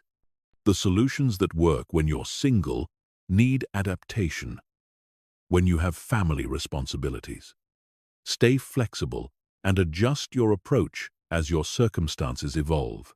Chapter 13. The highest level of problem-solving mastery involves teaching others to solve their own problems effectively. When you can help others develop their problem-solving capacity, you multiply your impact and create positive change that extends far beyond your individual efforts. Teaching problem-solving requires a different skill set than solving problems yourself. You need to guide others to insights rather than providing solutions directly. You need to help them develop their own thinking rather than thinking for them. You need to build their confidence and capacity rather than creating dependency. The first principle of teaching problem solving is leading with questions rather than answers. When someone brings you a problem, your instinct might be to immediately offer solutions or advice. This approach creates dependency and prevents the other person from developing their own problem-solving muscles. Instead, ask questions that guide them through the problem-solving process. What exactly is the problem they're trying to solve? What have they already tried? What patterns do they notice? What resources do they have available? What would success look like? These questions help them develop their own clarity and insights. They arrive at solutions that feel authentic to them rather than imposed from outside. They also build their capacity to ask themselves better questions in future situations. The second principle is teaching frameworks rather than specific solutions. Don't just solve their immediate problem. Teach them frameworks they can apply to similar challenges in the future. Show them how to break down complex problems, how to identify root causes, how to generate multiple solutions.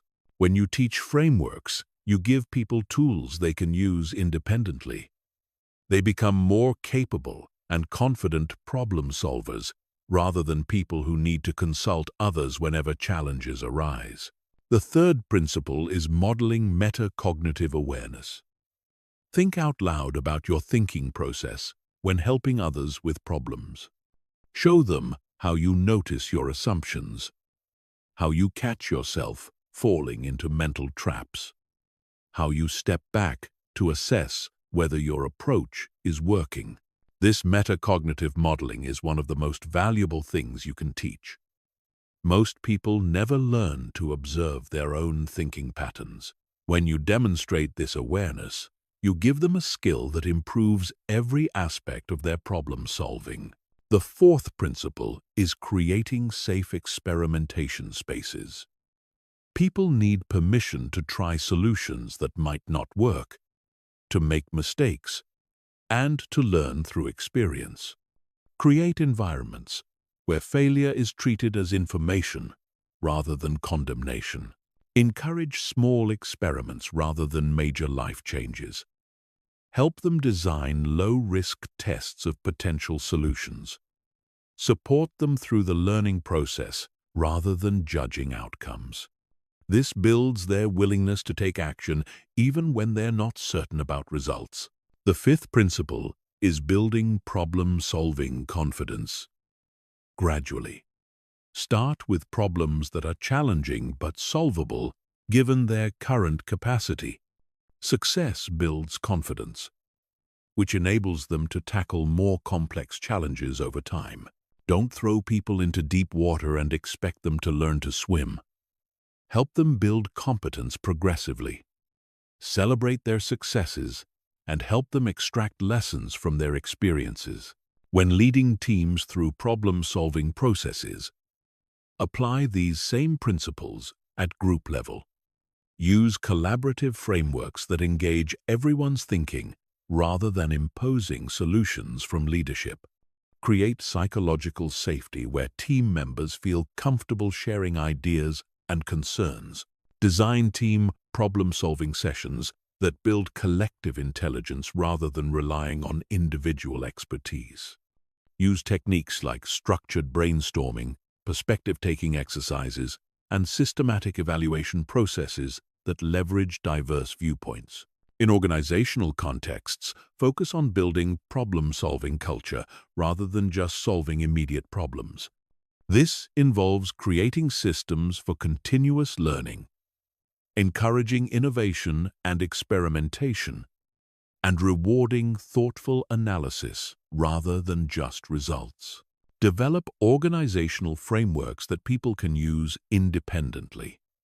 Create decision-making processes that work even when leadership isn't directly involved.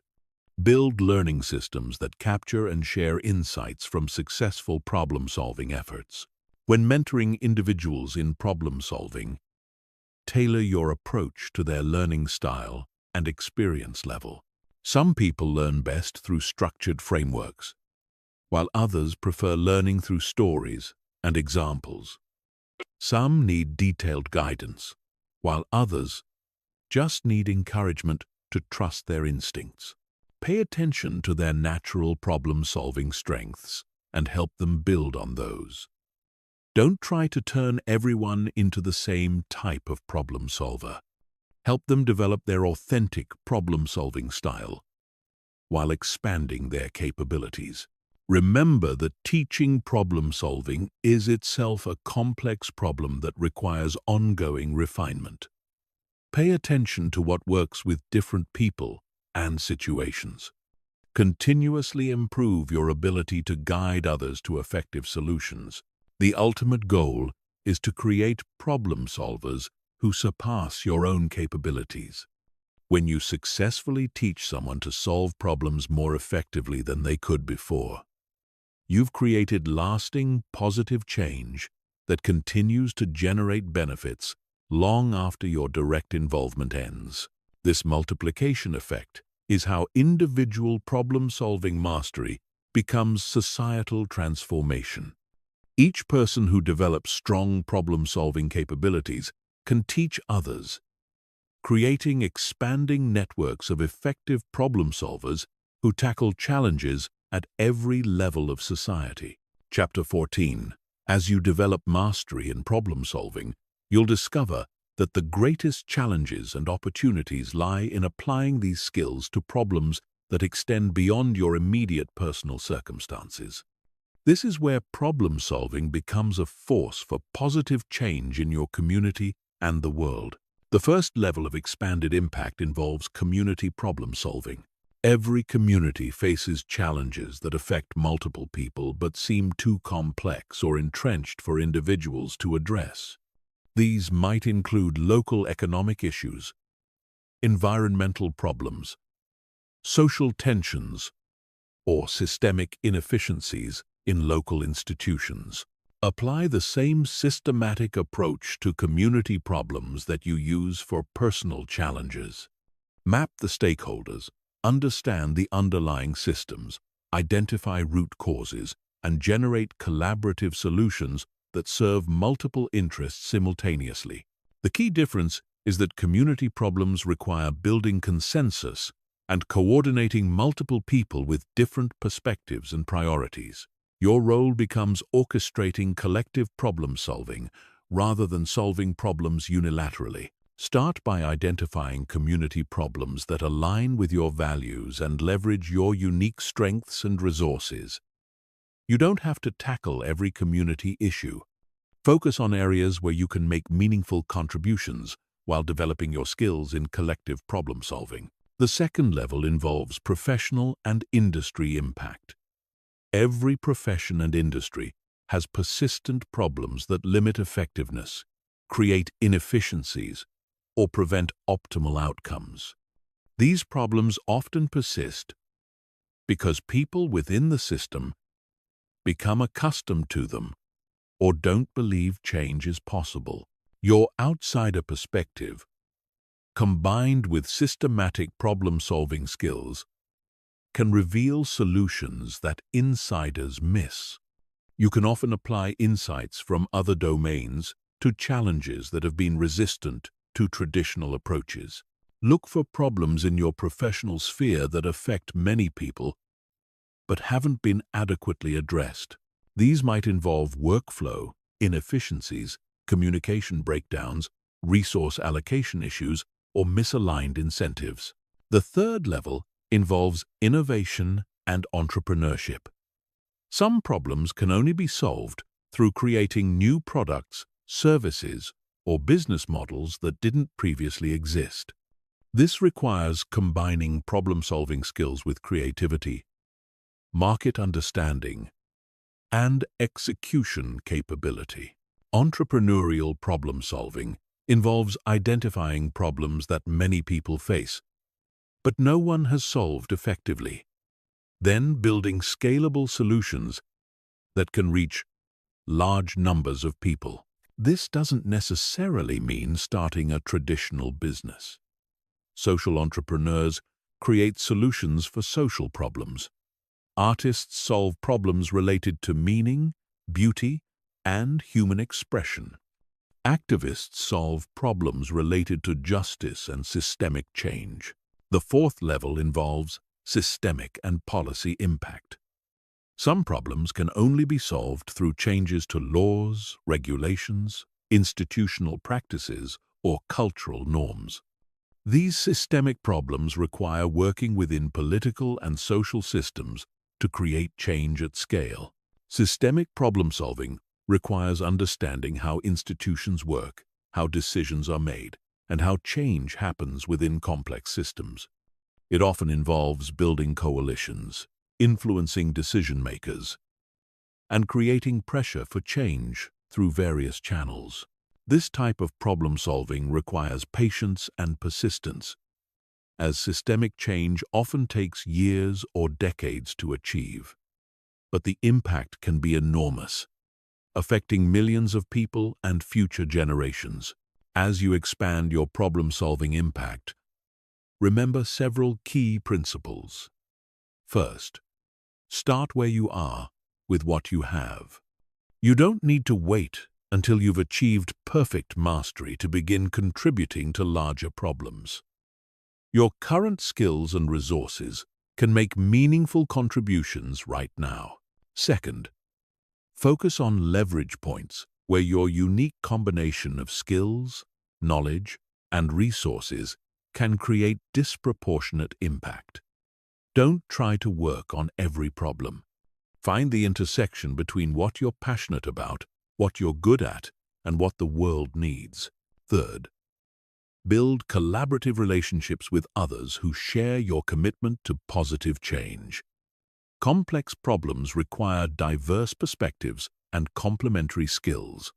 Your effectiveness will be multiplied when you work with others rather than trying to create change alone.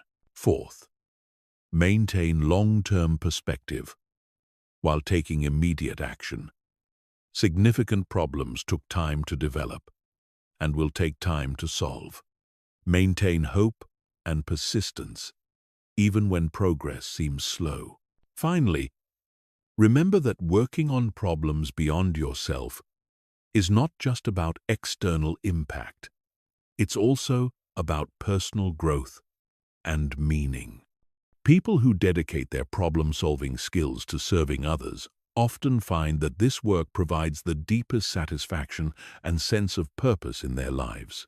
The transition from personal problem-solving to contributing to larger challenges is a natural evolution for people who develop mastery in these skills. As you become more effective at solving your own problems, you naturally become interested in helping others solve theirs, and, eventually, in tackling the systemic issues that create problems for many people. This progression from personal mastery to global contribution represents the highest expression of problem-solving skills. It's how individual development becomes social transformation, and how personal growth contributes to the advancement of human civilization. Chapter 15. You now possess a complete framework for solving any problem you will ever face. More importantly, you understand that becoming an exceptional problem solver isn't about memorizing techniques or following rigid processes. It's about developing a way of thinking and being that transforms challenges into opportunities for growth and contribution. The journey of problem-solving mastery changes you at fundamental levels. It builds confidence because you develop evidence that you can handle whatever life throws at you. It builds resilience because you learn to see obstacles as information rather than barriers. It builds wisdom because you learn to see patterns and connections that others miss. But the most profound transformation is that you stop being a victim of your circumstances and become the active creator of your life. Problems no longer happen to you. They become raw material for building the life you want to live. This shift in identity is what separates people who occasionally solve problems from people who consistently create extraordinary results. When you see yourself as someone who solves problems, you unconsciously seek out challenges that help you grow. When others see obstacles, you see opportunities. The ripple effects of this transformation extend far beyond your individual success. People around you begin to benefit from your problem-solving capabilities. You become someone others turn to for guidance and support. You model what's possible when someone develops these skills systematically. Your family benefits because you create more stability, opportunity, and positive momentum in all areas of life. Your career advances because employers and clients value people who can reliably solve difficult challenges. Your relationships improve because you bring solution-oriented thinking to interpersonal difficulties. Your community benefits because you become someone who takes initiative to address local problems rather than just complaining about them. Society benefits because you contribute to the pool of people who can tackle complex challenges that affect large numbers of people. But remember that mastery is a journey, not a destination. Every problem you solve teaches you something new. Every challenge you face builds additional capacity. Every technique you practice strengthens your problem-solving muscles. The frameworks you've learned provide structure, but your unique experiences, insights, and creative applications will make your problem-solving approach distinctly your own. Trust yourself to adapt these tools to your personality, circumstances, and goals. Stay curious about new approaches and perspectives. The field of problem-solving continues to evolve as we learn more about human psychology, organizational behavior, and systems thinking. Continue learning and growing throughout your life. Seek out increasingly complex and meaningful problems to solve. The satisfaction and growth that come from solving difficult challenges make the effort worthwhile. Don't settle for easy problems when you have the capacity to tackle significant challenges. Share what you learn with others. Teaching problem-solving to others reinforces your own learning while multiplying your positive impact. Every person you help become a better problem solver creates expanding networks of positive change. Most importantly, remember that the goal isn't to eliminate all problems from your life. Problems are how you grow, how you contribute, and how you discover capabilities you didn't know you possessed.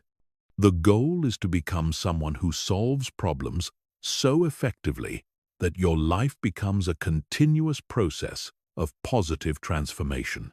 The difference between where you are now and where you want to be is simply a series of problems to be solved.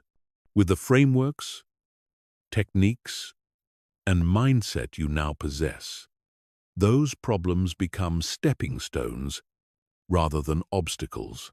Your future self is already waiting for you on the other side of the problems you're currently facing. Every challenge you solve moves you closer to that person. Every obstacle you overcome makes you stronger and more capable. The time for learning is over. The time for application has begun.